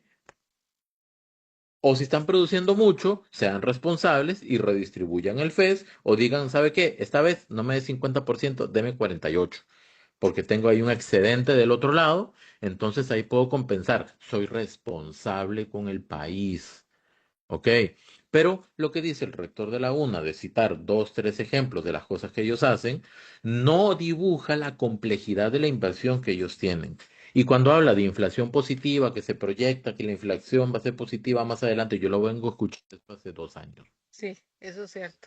Y Hace ellos 2 años escucho, pero a fin de año la inflación va a ser positiva, pero a fin de año la inflación va a ser positiva y no lo es. Podría ser, pero ya eso va a ser otro periodo y van a tener que pues también hacer uso de los conocimientos que tienen en administración, en finanzas, en economía, en todo lo que manejan las universidades para poder jinetear bien esa situación, ¿verdad? Y cuando me refiero a jinetear, no estoy hablando de algo malo, estoy hablando como de sobrellevar, surfear la ola. totalmente nadie más que ellos para saber cómo está la situación esta. O sea, yo sinceramente creo que este tema del FES se las trae mucho. Hay mucha tela que cortar, como dijimos, durante toda la semana hubieron imágenes, videos, porque también estaban las reacciones precisamente de los estudiantes. Hubo un plantón en la Universidad de Costa Rica, precisamente, estudiantes que prácticamente durmieron allí. No tengo el dato si en este momento todavía continúan en el edificio, pero todavía el día de ayer se encontraban allí precisamente. Entonces, también hay un tema interno de algunas universidades, principalmente la Universidad de Costa Rica, que tiene un problema de administración complejo, ¿verdad? Además, agréguenle que es la universidad que más recibe FES, ¿verdad? Y eso pues a todos nos atañe. A todos nos atañe ese gran problema que en este momento está teniendo la Universidad de Costa Rica y hacia dónde se van esos miles de millones de recursos que son montones. Vean lo que nos está, el dato que nos da Richard. O sea, solamente esa tremenda, pero es una tremenda escuela, ¿verdad? De más o menos 3 pisos, si no me equivoco, la de Guadalupe 3 pisos, Cartago. 27 aulas, más todos los espacios que conlleva, Y, ¿verdad? y vea lo que le pide el FES cada año costarricenses, por valor de supuestamente de inflación, hace muchísimo la diferencia, con razón. En esto el gobierno, pues, quiere seguir las reglas de la Constitución política. Es que no hay inflación, ¿cómo vamos a seguir pagando sobre lo que no hay? El tema de que ellos estén ansiosos porque se les dé aumento es la única razón de que ellos hicieron un acuerdo interno de que la redistribución se haría a través de los nuevos fondos que se les han dado. Y eso a mí me parece que no es justo. Ellos deberían O sea, de a ir, través de los aumentos. perdón, a través de los aumentos que se les han dado. Es decir, si se les aumenta 27.000 millones de colones, sobre eso hay un porcentaje que parece ser que ellos están cediendo. Es decir, si por ejemplo, un ejemplo, recibía, qué sé yo, la Universidad de Costa Rica 27 colones, no, ya no va a recibir 27 colones por cada colón, por cada dinero que se les da, no, sino que van a recibir menos. O sea, bueno. Eso no hace gran diferencia. La diferencia se da sobre el presupuesto que ya está establecido, aunque dicen algunos de los expertos, inclusive estudiantes, que supuestamente eso no va a cambiar a corto plazo. Entonces, esos son cosas más que se han dado. No sé si tenemos allí el otro, donde también han habido pues posiciones de estudiantes, por ejemplo, bueno, no, el de la conferencia, ¿cierto? Vámonos Sí. para la conferencia. Y justamente sobre eso, pues Adalí Aguirre de Canal 1, creo que es verdad, Sí, Canal 1, Ali. le hace una consulta a don Rodrigo y a doña Laura y pues vamos a escuchar lo que tienen que indicar. hasta el 428. En relación con el tema del FES, ayer, por un lado, usted fue muy directo con el CONAR en términos generales. Para variar. Exactamente. Y por otro lado, también luego dice, bueno, la negociación termina aquí. Sin embargo, queda la duda en si, por ejemplo, la Universidad de Costa Rica, en fin, se hiciera la redistribución como tal del FES, si estarían dispuestos a renegociar y pues considerar la posibilidad de un incremento en el FES, no digo cuánto porcentaje, pero sí de si estarían dispuestos a que se pudiera hacer esa negociación. Bueno, empecemos para darle a doña Laura, porque ella toma el timón el 8 de mayo. En mi administración hay 3 líneas rojas con respecto al FES. Que la Universidad de Costa Rica se lleva el 50% de todo el FES, la UNA el 30%, y la diferencia se la reparten en las universidades que más valor agregado están haciendo. Le están dando al país. Si eso no cambia, de aquí al 8 de mayo, el FES es 0 y el mini FES, que son 7.800 millones, también va a ser 0. Punto. Si las universidades siguen insistiendo y tratando de interpretar una obra de arte de confusión de la Sala Cuarta sobre si ellos son empleados públicos o no, que si les aplica la ley de empleo público o no, y se tratan de salir diciendo que los choferes de las universidades son exclusivos y excluyentes con respecto a los choferes del Ministerio de Seguridad Pública, del MAG, del Ministerio de Agricultura, etcétera, para mí esa es otra línea roja. Y por último, los 20 y pico de mil de milloncitos que sobre todo Carlos Araya, el rector de la Universidad de Costa Rica, dice que va a pagar en anualidades retroactivamente desde hace 4 o 5 años, porque ellos son especiales. No, señores. Para mí es así de claro, esas 3 líneas. Y yo se los dije. Y vienen con una propuesta que dice, súbame aquí, súbame allá. Creo que eran 20, ¿cuánto, Leo? 27.000 millones, don Leonardo. Ve que todavía me acuerdo. No, súbame 27.000 millones y yo no hago nada. Con inflación 0. Entonces yo, consultando con mis colegas, les dije, díganle a los señores que aquí llegó hasta aquí llegó, conmigo hasta aquí llegó. Es más, tendría que venir con una propuesta que yo la veo inconcebible para que en los próximos días la comisión de enlace de parte del gobierno actual se vuelva a sentar con ellos. Pero se tendrían que ganar eso con una propuesta seria y creíble, no con la charlatanería que vinieron ayer, especialmente Jorge Herrera. Vergonzoso, vergonzoso. Parecía leer y él dice que yo fui respetuoso. Le digo, pero Jorge, eso que usted me está leyendo es una lista de compras en el supermercado. Pusimos 37% aquí, pusimos allá y abrimos allá. Y nada de fondo. Saludos, don Carlos, saludos, don Jorge. Señora Presidente, discúlpeme que yo me haya adelantado, pero es el orden cronológico correcto. Sí, señor. A mí me gustaría mencionar que el FES que está proponiendo el gobierno, es decir, el fondo, la cantidad de plata, es de alrededor de 593.000 millones, ministro. 594.000 millones de colones. Es que no son 5 pesos. Primero hay que, entonces, para que se lo aprendan los costarricenses, 594.000 colones que salen de la bolsa de todos los ticos es lo que se entregó y se entregará este año, 2026, a las universidades públicas. ¿Cuál es la propuesta del gobierno? Que aunque el país tenga inflación negativa, se les mantenga ese monto de los 500, ¿cuánto? 94.000 millones. Ese monto tenemos que memorizarlo. Pero adicionalmente, vea usted que de esa semejante tajada de plata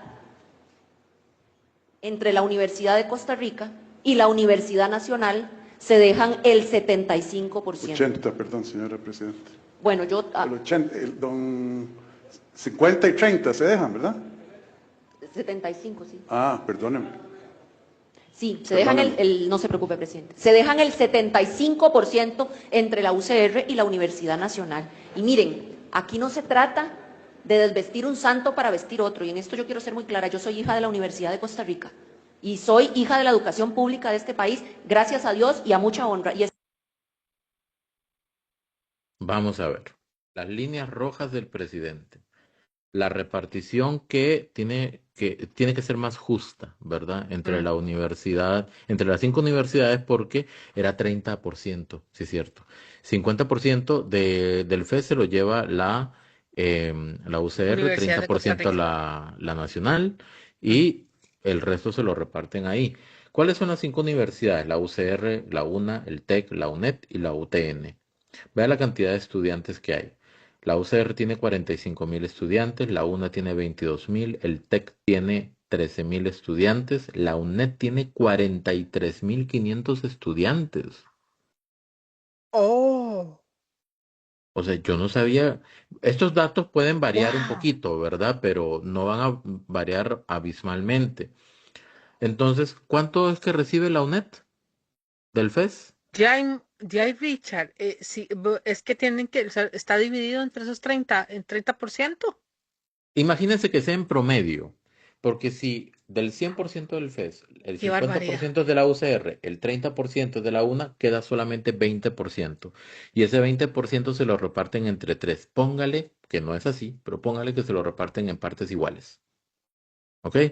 Que se lo reparten en partes iguales sería como 8.8 por 3, 18. 8 punto algo. Ujú. ¿Ok? Casi 9 de repente. 9, no, 8, no, perdón, no es 8, no es 8. No, no. 7 por 3, 21. 6, 6 por 4. 6 por 3, Sí, 18. Era 6. 6. Entonces, 6 punto algo. ¿Ok? 6 punto algo. Y ahorita me van a regañar en los comentarios. 6 punto algo. Entonces, quiere decir que la UNED estaría recibiendo en promedio 6 punto algo de inversión del FES con Correcto. 43.500 estudiantes, mientras que la UCR recibe el 50% con 45.000 estudiantes. Qué Y la UTN, diferencia. no lo dije, tiene 14.000 estudiantes al parecer, ¿verdad? Similar al TEC. Quiero aclarar nada más, estos datos los conseguí en una búsqueda rápida, podrían variar, pero no va a variar drástica y brutalmente.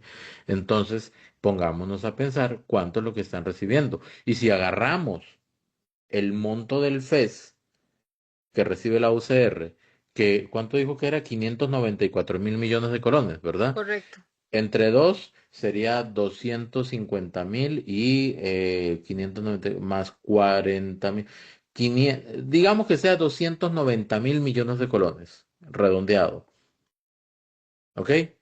Eso entre 45.000 estudiantes. Ahora Ajá. agarremos el monto que le toca a la UNED y lo dividimos entre 43.500 estudiantes. El mismo monto que le corresponde, por ejemplo, al TEC y a la UTN, pero que reciben diferente monto y cuánto recibe cada estudiante. Es como para tener una idea de la inversión promedio por estudiante. Pareciera que es más cara la de la UCR que la de la UNED. La En inversión por otro, estudiante. y en otros, no, yo entiendo que por ser 100% presencial, pues tiene que haber una mayor inversión, pero es abismal la diferencia. Entonces, punto uno, línea roja uno, repartición del FES interno. Segundo, ¿son o no son empleados públicos? Porque parece que están utilizando un fallo de la Sala Constitucional para decir, bueno, no, es que no somos empleados públicos, entonces no nos aplica la regla fiscal o la ley de empleo público o lo que sea, y somos autónomos, entonces podemos definir los salarios como querramos. Eso es lo que entendí que dijo el presidente. Bueno, yo creo que si ellos no se consideran empleados públicos, está muy bien que no se consideren empleados públicos, entonces que no reciban el FES, Es que es ¿verdad? lo que vamos. Y el tercer punto es el pago de anualidades que al parecer el rector de la UCR quiere hacer de manera retroactiva Ujú. cuando en realidad el grueso de empleados públicos no puede decir que goza de esos mismos privilegios.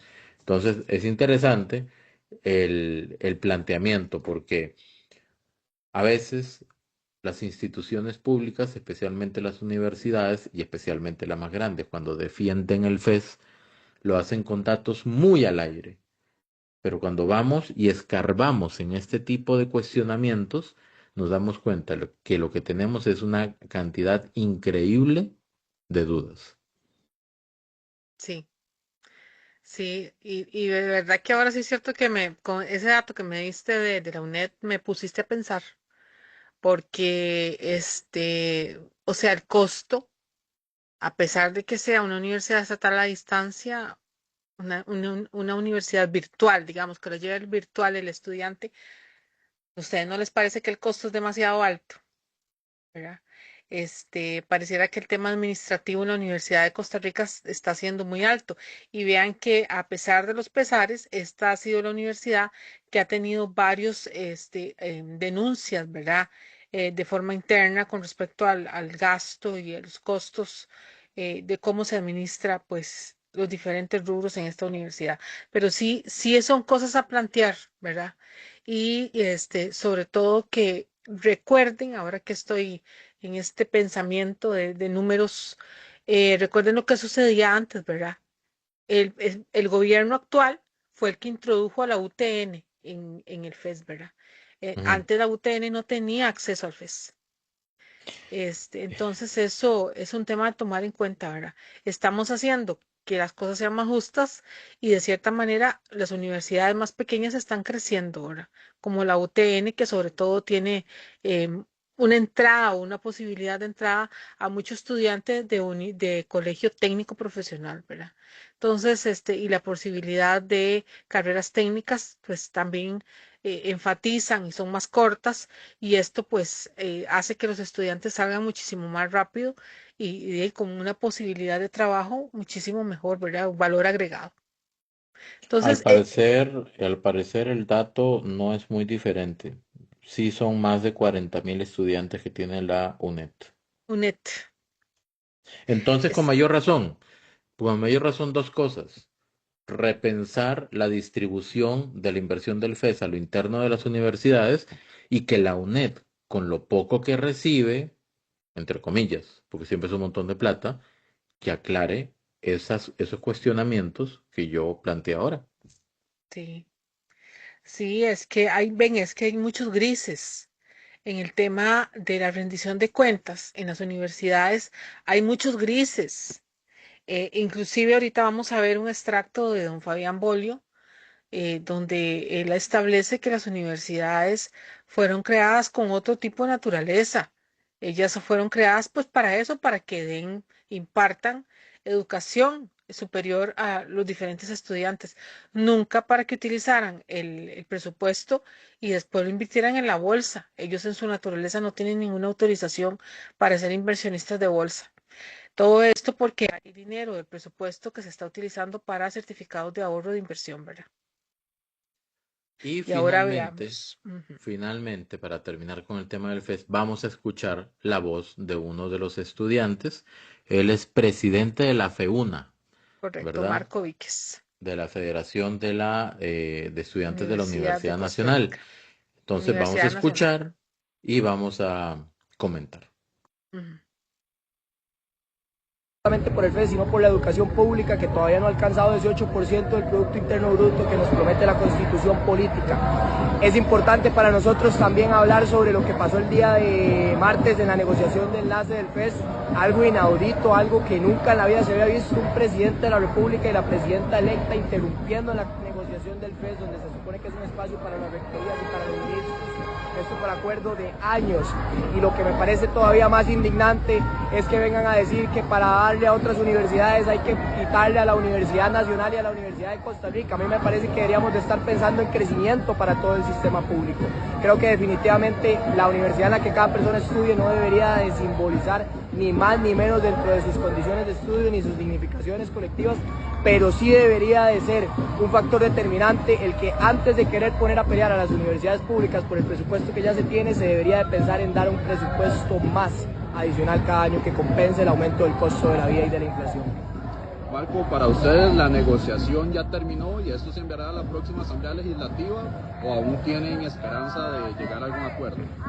Yo quisiera tener esperanza en que con este gobierno todavía será posible conversar, y si no, después del 8 de mayo con el gobierno entrante de Laura Fernández. A mí me parece que un gobierno de la República debería de sentarse a negociar con las universidades públicas, que son quienes a través de la investigación, la extensión y la docencia conllevan toda una acción sustantiva que beneficia a la sociedad en general, en todo su conjunto. La Universidad Nacional, la Universidad de Costa Rica y el Tecnológico están en el top 1500 mundial de las mejores universidades. Y no solamente esto, sino que también son las mejores universidades de Costa Rica y de Centroamérica. Todavía a día de hoy, la U pública sigue siendo un ejemplo a seguir para la sociedad costarricense, sigue beneficiando y por ende es importante que un gobierno se siente a escuchar, se siente a conversar, respete los más del 90% de cumplimiento que tenemos en los indicadores y por supuesto tenga disposición a financiar la educación pública porque eso no es un gasto, es una inversión. Tenga disposición de financiar el gasto o la inversión de la educación pública. Yo creo que eso no ha sido Creo que eso ya se hace. diferente. Vamos a desmembrar un poquito lo que dice el muchacho. Bueno, es un muchacho joven, es un estudiante, se ve, yo no le he hecho más de 20 años de repente, no sé. Pero, repito, está bien luchar por causas, por consignas, por derechos, por libertades, por inversión, incluso en este caso, ¿verdad?, de la educación pública, pero hay que saber muy bien por qué se está luchando y qué tan realizable, factible es llegar a ser aquello por lo que están reclamando. Entonces vamos punto por punto. Están reclamando de que se llegue a la educación, a la inversión en la educación pública del 8% según la Constitución. ¿Quién calculó eso y cómo? No tengo idea. ¿Ok? Lo del 8%, que es una aspiración bonita, ¿verdad? Romántica incluso, sí, por supuesto. ¿Quién no quiere que se invierta ese porcentaje en educación? Por supuesto que sí. Pero sí, aquí es donde parto de lo siguiente. Los estudiantes que entran a una universidad, los muchachos que entran a una universidad, están en un proceso de formación profesional. Están puliendo sus conocimientos técnicos. Tienen que saber que todo lo que digan, todo lo que aseguren, tiene que estar fundamentado en algo. ¿Ok? Sea cual sea la carrera que esté estudiando. Si yo le estoy diciendo a la gente o le estoy reclamando al gobierno que suba la inversión en educación al 8%, le tengo que decir de dónde tiene que sacar eso. O tengo que decirle por qué no saca de esto, de esto, de esto. Es decir, tengo el planteamiento completo. Pedir 8% por pedirlo es, perdón, y con todo respeto, es un acto de profunda irresponsabilidad. ¿Por qué? Porque significaría entonces pedir más plata y endeudarnos más como país. ¿Ok? O proponer una fuente de ingreso nuevo que no tenemos en este momento y de repente decimos que vamos a sacar oro en crucitas y de repente los mismos estudiantes van a salir para que no se saque oro de crucitas. Entonces ni se corta leña ni se presta el hacha, si eventualmente fuera de esa manera. O la tercera forma sería dejar de pagar la deuda externa o dejar de financiar otros programas, instituciones, ministerios o lo que sea. ¿A quién hay que sacrificar? ¿A las finanzas? ¿Al pueblo? Las responsabilidades con entes internacionales? ¿A quién hay que sacrificar? Porque más bien la pregunta no es hacia adentro. Preguntarle a cada una de las universidades que les den, por favor y de manera inmediata, los estados financieros completos, detallados, no macro, sino de cada una de las escuelas, dependencias, y donde se pueda mapear concreta y específicamente la inversión que se hace en la parte académica, en la parte de investigación y en la parte de extensión. Son áreas muy importantes. Y no solamente academia, investigación y extensión, sino también la parte administrativa. Yo generé unas preguntas sobre la UNED. ¿Por qué no generamos esas preguntas sobre la UNA? De repente, si hablamos con gente que trabaja dentro de la UNA, que no tiene claridad de cómo funcionan las cosas, podríamos generar más cuestionamientos. Entonces, la aspiración del 8% de un discurso de protesta no pasa. Y eso es irresponsable para un profesional en formación, porque ese profesional en formación debería ser claro y directo. Que se suba al 8% la inversión y se puede obtener de esto, de esto, de esto y de esto, y ahí hablamos de algo concreto. Antes de eso es solamente discurso. Luego dice que es inaudito que el presidente y la presidenta electa interrumpieran o irrumpieran en la mesa de negociación. ¿Qué más que tener una negociación directamente con quienes tienen la postura y giran la política nacional, como el presidente de la República y la próxima presidenta de la República. Eso no es inaudito, eso en realidad es un acto de gerenciamiento, por decirlo de alguna manera, que hay que estudiar y aprender, incluso por parte de los mismos estudiantes que están en su proceso de formación. Dice que le quieren quitar a la UCR y a la UNA. No se les quiere quitar, se quiere redistribuir y antes de hablar de quitar, mejor averigüen, estudiantes, cuántos fondos o recursos generan las universidades por propia cuenta. ¿Cuál es el presupuesto anual de las universidades en el caso de la UCR y la UNA? ¿Cuánto de ese presupuesto se cubre con el FES? ¿Cuánto se cubre con recursos propios? ¿Tienen inversiones? ¿Tienen ahorros? ¿Dónde están? ¿En qué se van a utilizar? Números, documentos, cifras, no discurso. Esto es para las marchas. Están en proceso de formación. Si se están formando, tienen que enfocarse en la técnica. De lo contrario, cuando lleguen a una empresa privada y les digan, no, es que es importante aumentar en eso, digo, documentos, estudios, datos, cifras, indicadores, mediciones. Y si no pueden sustentar su queja con eso, van a quedar mal. El otro punto que dice es más presupuesto. Y eso es lo más irresponsable que hay pensando en las finanzas públicas. Las cosas no se solucionan pidiendo más plata, se solucionan sencillamente viendo cómo se utiliza la que se tiene. Porque si ese muchacho o cualquier otro estudiante tiene 2.000 colones en la bolsa, está en la U y tiene hambre, va a tener que ver cómo hace para rendir esos 2.000 colones, para almorzar y para regresar a la casa. Porque la solución no está en ¿quién me da más plata? Porque no me alcanza para comer y volver. Yo quiero comer un casado, cuesta 3.500 colones. Así no funciona. Funciona en que uno tiene que ver cómo estoy utilizando realmente la plata y posteriormente ver si existe la posibilidad de aumentar el ingreso. Y para eso tenemos otras técnicas. Entonces, no solamente pedir más presupuesto y ya, o repetir el discurso que de repente, quizás, alguien le dijo que tenía que decir. Así no funcionan las cosas. Y ojalá que las universidades traten de implementar más el sentido crítico en lugar de mandar a estudiantes a protestar. Y no veo ahí a los rectores y directores de carrera, gerentes, vicerrectores, etcétera, marchando también bajo el sol, bajo el calor y con los pies así todos calientes. Bueno, yo creo que este Ya me asunto voy. del estudiante, este asunto del estudiante y decir que le parecía inaudito, pues a mí me parece inaudito, ¿verdad? El presidente, ambos presidentes tenían toda la autoridad de estar ahí presentes en esa reunión. Al final ellos son los jefes, ¿verdad? De esos ministros. Una será y el otro lo es actualmente, de esos ministros que en este momento ese momento estaban en la comisión de enlace. Así que no es inaudito. Eso es un tema de jefes y subalternos, o sea, en la función pública. No sé cuál es la sorpresa.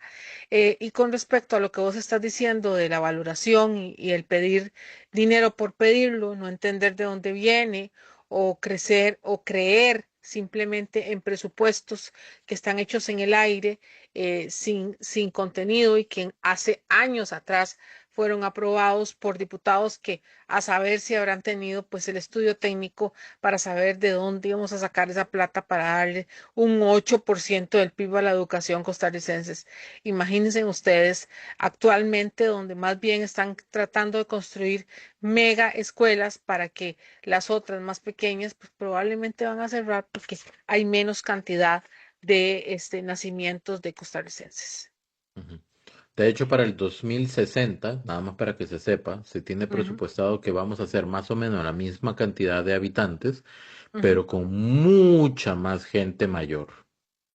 Sí, Menos jóvenes, menos niños. Y en el 2100 vamos a ser 3.4 millones de habitantes. Vamos a ser 1.600.000, 1.900.000, casi 2 millones menos de lo que somos ahora. wow, Nada más para que sepan. Bueno, siguiente tema.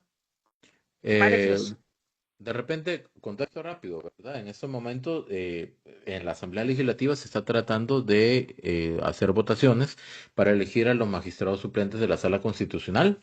No se ha logrado, ha habido ruptura de quórum, entonces el presidente de la Asamblea Legislativa, Rodrigo Arias, dice que eso es algo incorrecto, que no es, creo que constitucional. No, ¿cuál fue la frase que utilizó?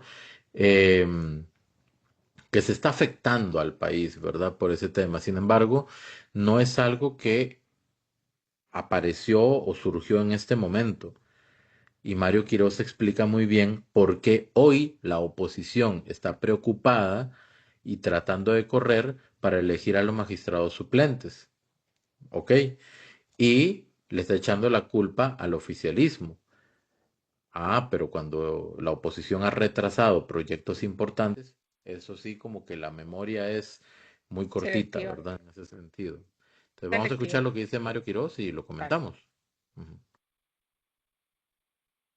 La primera vez, Josué, que un periodista me preguntó sobre la elección de magistrados fue aproximadamente en septiembre del año pasado, sobre los magistrados suplentes. Y yo no sé si usted se acuerda que la Corte en algún momento urgía a la Asamblea Legislativa después de eso a que hiciera los nombramientos por el riesgo que tenía de que la sala cuarta no funcionara y todo. Y ahí era la oposición, lo que pasa es que tenemos memoria selectiva y corta en política. Ahí era la oposición la que no estaba urgida de elegirlos. ¿Por qué? Hipótesis. Estaban esperando el resultado de las elecciones para ver desde qué punto de vista negociar. Se da el resultado que se da, Josué, y entonces ahora sí están urgidos porque en la próxima asamblea de quien va a tener el control es el oficialismo. Entonces ahora sí hay una urgencia política, porque claro, don Rodrigo Arias y todo el mundo, ahora hay alguna rasgada de vestiduras, ¿verdad? Pero lo cierto es que la oposición tampoco hizo su trabajo. Y esto, como usted dice, es política, ¿verdad? No, bien, mal, lo que sea, es política. En resumidas cuentas, la oposición estaba esperando cómo iban a quedar las elecciones, ¿verdad? Y de acuerdo a eso, aceleraban o no. Y seguramente pensaron que los resultados iban a ser diferentes, incluso que iba a haber segunda vuelta. Si hubiera habido segunda vuelta, yo creo que apenas hubiéramos pasado ya la segunda vuelta en ese momento. Ajá. Entonces, ahí es donde iban a ver si apretaban el acelerador o no. Ahora lo quieren hacer a falta de cuántas sesiones, a 2 días de sesiones. Sí, a 2 días de sesiones. Significa que el cálculo de ellos era, y pareciera que era otro panorama, ¿verdad? Mal calculado. No el actual, ¿verdad? Y sobre Sí, todo porque contaban con que probablemente iba a haber segunda ronda, ¿verdad? sí. Entonces, algunas veces el pueblo no determina eso, sino al final nosotros en las urnas definimos otro tipo de cosas. Pero con Exactamente. esto dicho, pues aclaramos qué es lo que está pasando y sí poner en contexto que a raíz de toda esta situación, de que la oposición tiene una premura bárbara para que sean aprobados los magistrados suplentes, pues precisamente en este momento está en entredicho el segundo debate del tren eléctrico Tibi, que por cierto le urge a muchos de ustedes costarricenses, nos urge a usted y a mí. Hay muchos costarricenses que están viviendo prácticamente horas vida diarias en las presas. Entonces, este es un proyecto que lo que va a venir es a solucionar un problema que estamos teniendo bastante grave, que apenas es un parche, ¿verdad? Porque el problema es bastante grande. El tema de las presas se las trae, ¿verdad? Y tenemos que buscar transporte público certero que pueda llevar y traer a los costarricenses a su trabajo, a sus hogares. Listo. Clarito ese tema. Vamos con la recta final. Don Fabián Bolio y Correcto. 3 temas rápidos, ¿verdad? Sí. El primer tema es sobre la reforma del Reforma Estado. del Estado. Entonces, lo escuchamos rápidamente y lo Comentamos. comentamos rápidamente. Y entonces vamos rápidamente. energía, ¿verdad? Eléctrica, que es el tercero, ¿verdad? Tenemos ese concepto de monopolio, entonces solo el ICE puede generar. Por ejemplo, hay una ley que impide que usted pueda generar energía en su finca si tiene energía geotérmica en su finca. Solo el ICE lo puede hacer. Y usted podría invertir y tener una pequeña planta y se lo vende la energía a todo el país. Esos tres precios son mortales para nuestra economía, pero están basados en dogmas que vienen de hace 60 años y que no queremos cambiar. Luego, esta atomización también produce un efecto muy grave, y es que tenemos elecciones, un sistema presidencialista, elegimos un presidente de la República, pero no puede presidir. No puede presidir. Su margen de acción es muy limitado. Se habla de diálogo, y sí, ¿por qué se necesita diálogo? Porque no puede presidir. Porque usted tiene que ir al Ministerio de Obras Públicas y el presidente no puede dar órdenes, porque le creamos 4 órganos ahí, a donde el ministro está sentado como uno de varios. Y vea qué cosa más curiosa. Los que se sientan ahí, muchos son funcionarios de ese mismo ministerio. Para el día a día le puede dar órdenes, pero cuando se sientan en el Consejo X, son un par del ministro. ¿Cómo se nos puede haber ocurrido poner a un ministro bajo las mismas reglas bajo las reglas de sus empleados, de sus subalternos? ¿A quién se le puede ocurrir hacer algo así?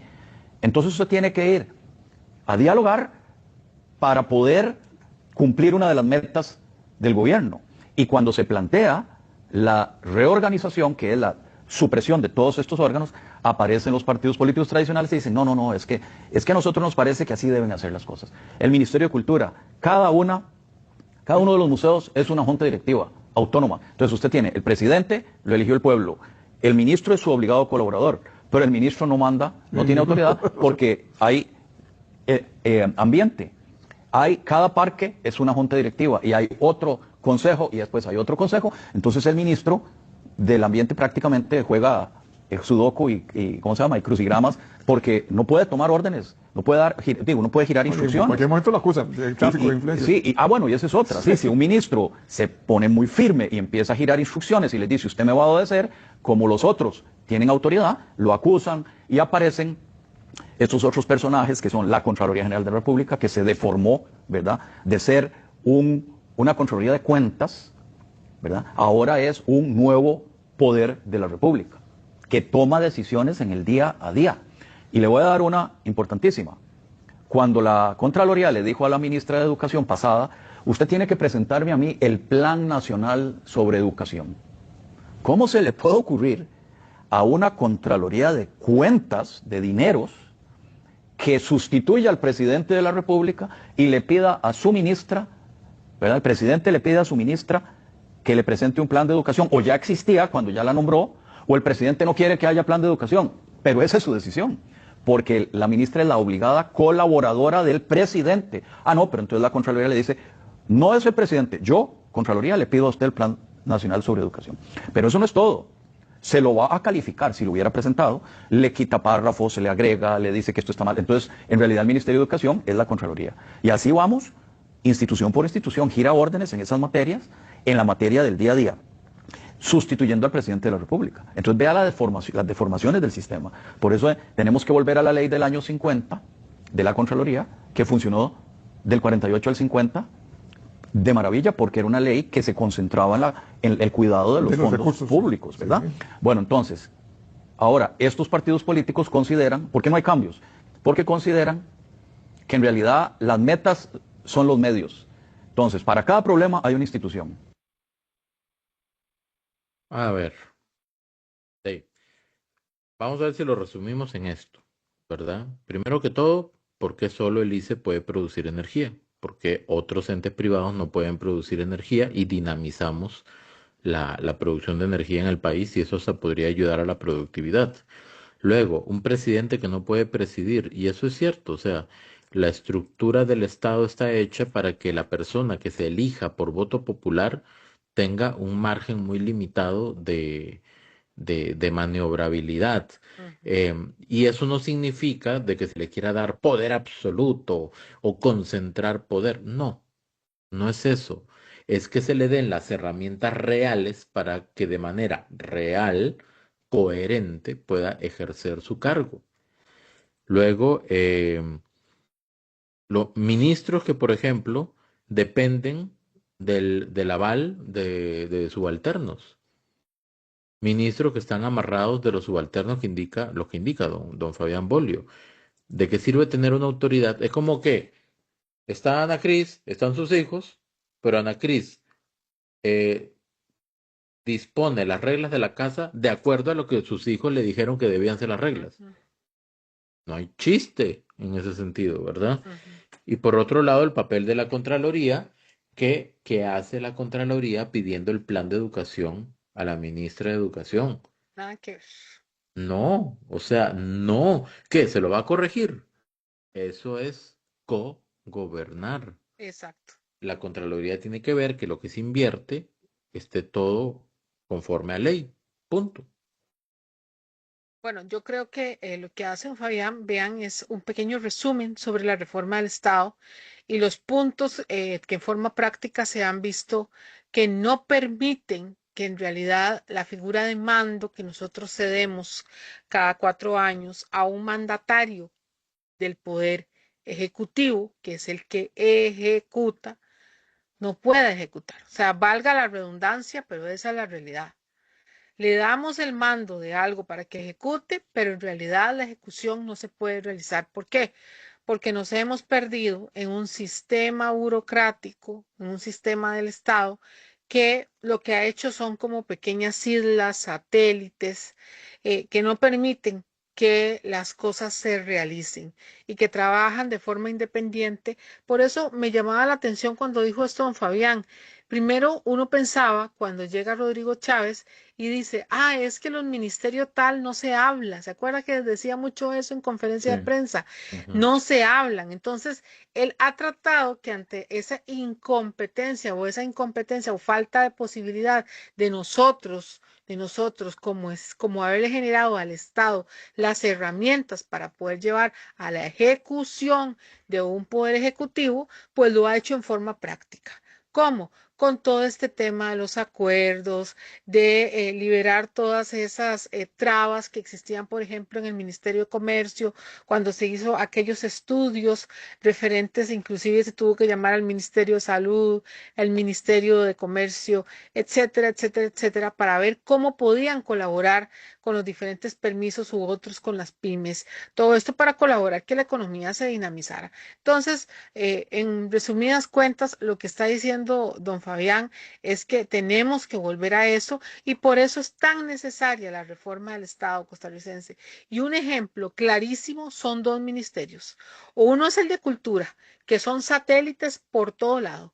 Y el segundo costarricense, sí es muy grave, es lo que pasa en el Ministerio de Ambiente y Energía. Hay una falta, o sea, prácticamente el ministro ahí no está haciendo gran cosa. Se los digo así claramente. Cada una del SINAC y todo lo que tiene que ver con los parques y todo esto son independientes, conjuntas directivas aparte, que como dijo Rodrigo Chávez, no se hablan entre sí. Listo. Vamos a ver el siguiente video de don Fabián Bolio que trata sobre el tema del FES. Muy cortito. Entonces vamos a ver qué tiene que decir. Lo comentamos rápidamente y después el último y con eso terminamos la maratónica de hoy. Sí. El gobierno les da una cantidad gigantesca. Al año gastan solamente, digamos, el 70%. Lo guardan y lo compran en certificados de inversión y otros títulos y se ganan los intereses. Pero el Estado sale otra vez a vender bonos con intereses altísimos y le vuelve a dar el 100% a las universidades. Y vuelven a ahorrar el 30% y lo vuelven a invertir y vuelven a ganarse el dinero. Entonces yo estoy perdiendo por este lado para darles y ellos ganando por este lado. Eso tenemos que terminarlo. Tenemos que decirle, yo le voy a dar el dinero que usted racionalmente puede administrar en un año. Y ese lo va a gastar, el que ya tiene ahí, primero lo va a gastar, lo va a invertir. Y este año y el próximo no le voy a dar los fondos. Usted no es una especie de inversionista de bolsa.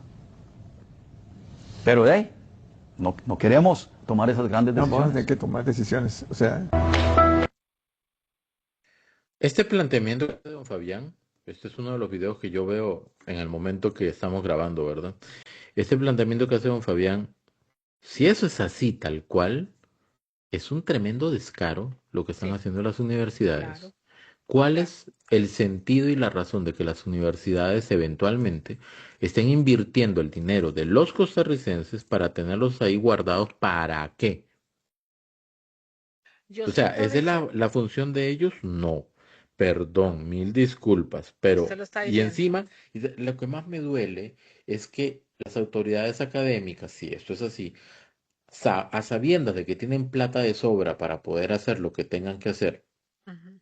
mandan a los estudiantes a que desgasten sus zapatos, a que suden, a que se expongan a todo tipo de cosas, a una lluvia, los mandan y sabiendo que están con pasamontañas, permiten de que vayan a bloquear calles y de repente hay personas que no tienen control de sí mismas y les tiran el carro por encima porque les bloquean la calle, cosa que es ilegal, Sí, eh, en lugar de observar lo que están haciendo con el dinero, eventualmente si es así, ¿ok?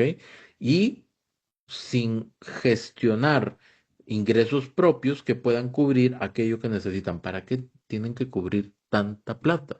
¿Para qué tienen que guardar, invertir y generar intereses? Ah, que somos autónomos. Entonces ahí hay que entrar a analizar muy seriamente sobre los alcances de esa autonomía, porque ¿en qué van a utilizar esos intereses después? Van a decir, no, pero que eso no es parte del FES, porque eso se generó por aparte. ¿Dónde está la rendición de cuentas sobre esos intereses? ¿Cuál es el plan? O sea, ¿ahorran para qué? ¿Generan para qué? es un ¿Dónde está el cambio. propósito? ¿Dónde está el objetivo? O sea, de verdad, esto es sumamente preocupante. Sí, de hecho, cuando Fabián habla de esto, yo me pensé si inclusive hay un cambio en la naturaleza jurídica de las universidades, de la creación de las universidades, porque ellas fueron creadas para impartir. Y ha sido tanto el asunto de este tema de los pedidos y que cada año y que vuelven a llamar los estudiantes y que vayan a las marchas y que no vamos a permitir y que esto y que lo otro y que aquí y allá y empieza la campaña en redes sociales, como andan por ahí varios videos. Entonces, uno se da cuenta como que se han acostumbrado y creen que pueden hacerlo amparados en la famosa autonomía, cosa que me parece muy injusto cuando tienen un dinero guardado y que no quieren ejecutar. Y otra cosa, quien no genera de forma transparente auditoría sobre esos intereses, Richard, que se están generando, dónde se están yendo esos dineros, ¿verdad? Es lo que estoy Son, preguntando. No, no solamente a dónde se van. Cuando yo hago un proceso de inversión, yo sí, digo, ¿para qué voy a invertir? O sea, sí, ¿cuál va a ser el destino de esos intereses? ¿Por qué decido invertir este monto? O sea, todo tiene que ir trazado en un plan. ¿Cuál es el plan? ¿Y cuál es sí, el estado de esas inversiones? sí, ¿Quién tiene el control de esas inversiones? sí. Don Fabián Bolio generalmente hace un análisis muy profundo de los temas de la naturaleza por la que fueron creadas cada institución, ¿verdad? Entonces, lo que está hablando, pues ustedes saben que él es constitucionalista, no es paja, ¿verdad? Él ha hecho un estudio previo de todo este sinfín de características que están pasando y por las cuales muchas de las instituciones han de mejorado o perdido la naturaleza para la que fueron creadas. Vea que también está nombró en el video pasado lo que pasaba con la Contraloría General de la República, donde está haciendo actividades en la cual está exigiendo, pues cuentas de algo que no tiene por qué pedirlas. Ellos no son el ente encargado en tema de educación o algo por el estilo, ¿no? Nos vamos al siguiente. Último video Exacto. del Y esto tiene largometraje que de ver hoy. con la reforma del reglamento de la Asamblea Legislativa costarricense. Veamos, porque también tiene una propuesta para esto. Y bueno, personalmente está buenísima. Escuchen esto que dice don Fabián Bolio.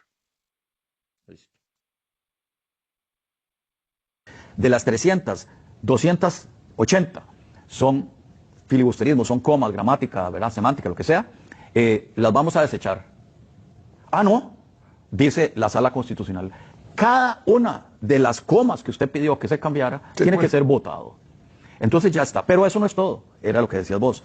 Una vez que usted pasa por la ordalía de votar las comas, puntos y los adjetivos, el diputado las vuelve a reiterar en el plenario. Y entonces otra vez hay la obligación de volver a votar en el plenario si lleva coma o mayúscula o adjetivo o sustantivo. Entonces hemos pervertido la función del Parlamento. Por eso quiero conocer tu proyecto, ya yo presenté otro, en que se divide en dos. La fase administrativa o preparatoria, no hay necesidad de votar esas mociones, lo que es gramática y de redacción, va para una comisión de redacción y ortografía, ¿verdad? Eso como se llame. Hay una comisión sobre esto. Y pasa al plenario el proyecto. Pero esa fase no es vinculante, porque es administrativa, es preparatoria. Y le volvemos a restablecer al plenario su autoridad y su importancia, que es el primer poder de la República, y también no es necesario que el plenario tenga que votar mociones. Puede decir, mire, estamos satisfechos con este proyecto de ley, lo vamos a poner a votación. Mire, que es que yo presenté un montón de mociones, sí, pues no las vamos a conocer. Este es el proyecto que nosotros queremos. Se vota y se acabó. Entonces, restablecemos la autoridad de la Asamblea Legislativa, que es el plenario, no las comisiones. Claro, esto necesita un sacrificio muy grande de estas fracciones que están en minoría, porque, repito, lo que estábamos diciendo, yo hoy tengo un arma muy destructiva, que es las mociones, paralizar la mayoría. Perdón, pero yo tengo que ponerme la mano en el corazón y decir, voy a ayudarle a mi país y voy a permitir que se vote. Esa debería ser la primera reforma del 1 de mayo en adelante, que ese reglamento permita votar. No importa que usted presente mociones, que usted hable, pero permita votar, por favor. Sí, pues si no se va a estar ahí la discusión y no se vota. Es lo que ha pasado en este periodo. Y va de vuelta otra vez. Y en los anteriores. Acuérdese cuando un diputado, uno le presenta no 200 ni 300, 500 mociones y hay que, además tiene derecho de hablar. Ah, sí. O sea, si yo le cambio un adjetivo, ¿verdad? O el verbo, puedo hablar. Entonces son 300 intervenciones consecutivas.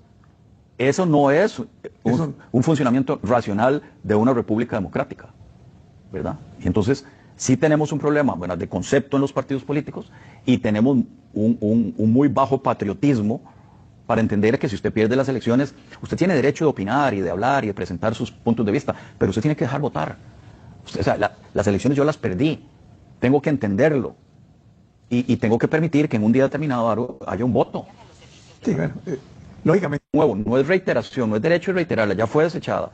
Al presentarla en el plenario, la ventaja que tiene esta tesis es que tampoco hay necesidad de votarla. ¿Por qué tiene un plenario que votar las mociones de unos diputados? ¿Por qué? Ese es el punto. No, el plenario es el órgano que toma la decisión. Dice, estamos satisfechos con este proyecto. El presidente de la Asamblea dice, vamos a votarlo tal día, que es que hay 200 mociones. No se van a conocer las mociones. Ese es el concepto central. No las queremos conocer. Este es el proyecto. Lo votan y es ley de la República. Bueno, el presidente lo Pero para eso se van a necesitar 38 votos. Se va a necesitar el acuerdo para modificar el reglamento de la Asamblea Legislativa y que permita votar. Vea las deformaciones de nuestro Estado actual. 335 instituciones que impiden al mandato popular que se traduzca en un mandato a la administración pública. Y en la Asamblea Legislativa, lo mismo. Hay una mayoría y la minoría dice, no nos interesa que la mayoría tome decisiones. Entonces, necesitamos un cambio de actitud radical. Bueno, pues si finalmente está este tema que se las trae, eso es lo primero que van a tener que hacer, o una de las primeras acciones que va a tener que llevar a cabo la Asamblea Legislativa. Y evidentemente va a haber resistencia, principalmente de fracciones como el Frente Amplio, ¿verdad? Que están acostumbrados a meter miles de mociones, porque ya va por miles. Una moción debe mejorar un proyecto, no entrabarlo. O sea, es como el permiso o la legalización de la obstrucción. Y eso va mucho por el compromiso y la voluntad o la falta de voluntad de los políticos utilizar ese mecanismo para mejorar un proyecto o sencillamente para hundirlo y no permitir que se vote nunca. Lo que dice don Fabián Bolio es que al final de cuentas se permita hacer una votación. Hay una cantidad increíble de emociones, bueno, o se ve en comisión en un tiempo determinado y ahí ven cómo subsanan todo eso, o se desecha el restante, pero en determinado momento hay que votar. De lo contrario, va a pasar lo que pasó con 4x3, que fueron, no sé, más de un mes, creo, de votaciones y votaciones y votaciones por mociones que eran Hasta a que veces tuvieron que. risibles, Sí, sí, mociones era que eran la tontas, algunas de preposición, la ellas. contracción, la esto, y de todo La eso, coma, que el punto, que sí. cambie masculino por femenino o femenino por masculino y ese tipo, o como para que el diputado tuviera tiempo de hablar un gran rato sobre algunas cosas y no sé qué.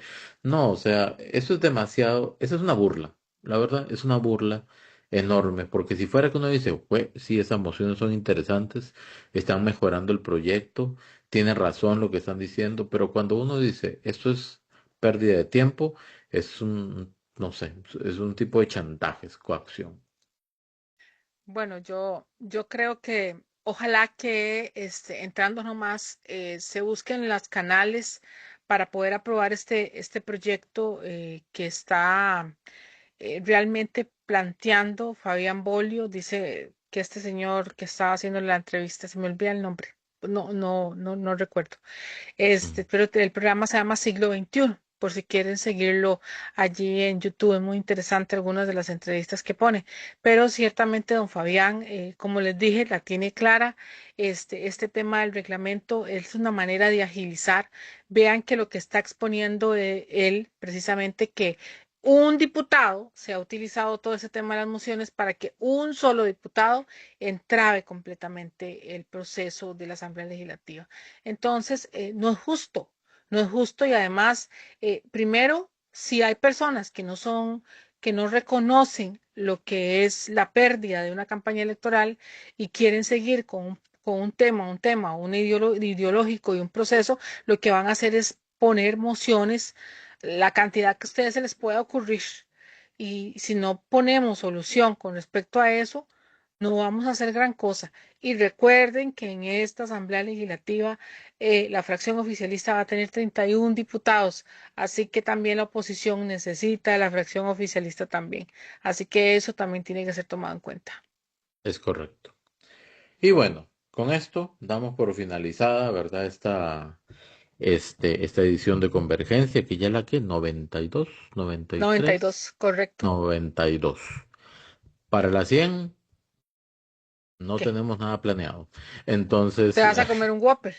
seguramente, ¿verdad? De ahí Seguramente, yo me pero que como no sea algo muy de también. noche porque me están cayendo pesados ya. Mi organismo no acepta la comida como antes. Pero bueno, en fin. Muchísimas gracias. Muchísimas gracias por la atención Así y es, gracias a esperemos que sea todos. de mucha utilidad, principalmente el tema del FES, que es lo que más hemos desarrollado en este programa y consideramos que es importante, ¿verdad? Para poder analizar de manera responsable esta negociación y lo que pueda pasar en esos días. Así es, siempre hay puntos de mejora costarricenses ante un pueblo que necesita cambios, que genera una serie de pedidos, pues definitivamente la transparencia, la rendición de cuentas, y vuelvo a decir, la transparencia en el presupuesto del erario público es muy importante. Así que aplaudimos de pie todos los cambios que pudieran hacer y que ojalá los rectores se pongan la mano en el corazón y en la cabeza y en todas partes porque los contribuyentes costarricenses necesitan que empecemos a apretar la faja definitivamente. Exacto. Mientras ellos se pongan la mano en el corazón, yo creo que el ciudadano con mayor gusto se va a meter la mano en el bolsillo. Sí, Muchísimas gracias, Ana Cris, por la agenda, por la conformación de todo el programa y ahí nos mucho estamos gusto, viendo la mucho próxima gusto. semana. Hasta luego. Bye Adiós. bye. Feliz desayuno. Pinto, huevo.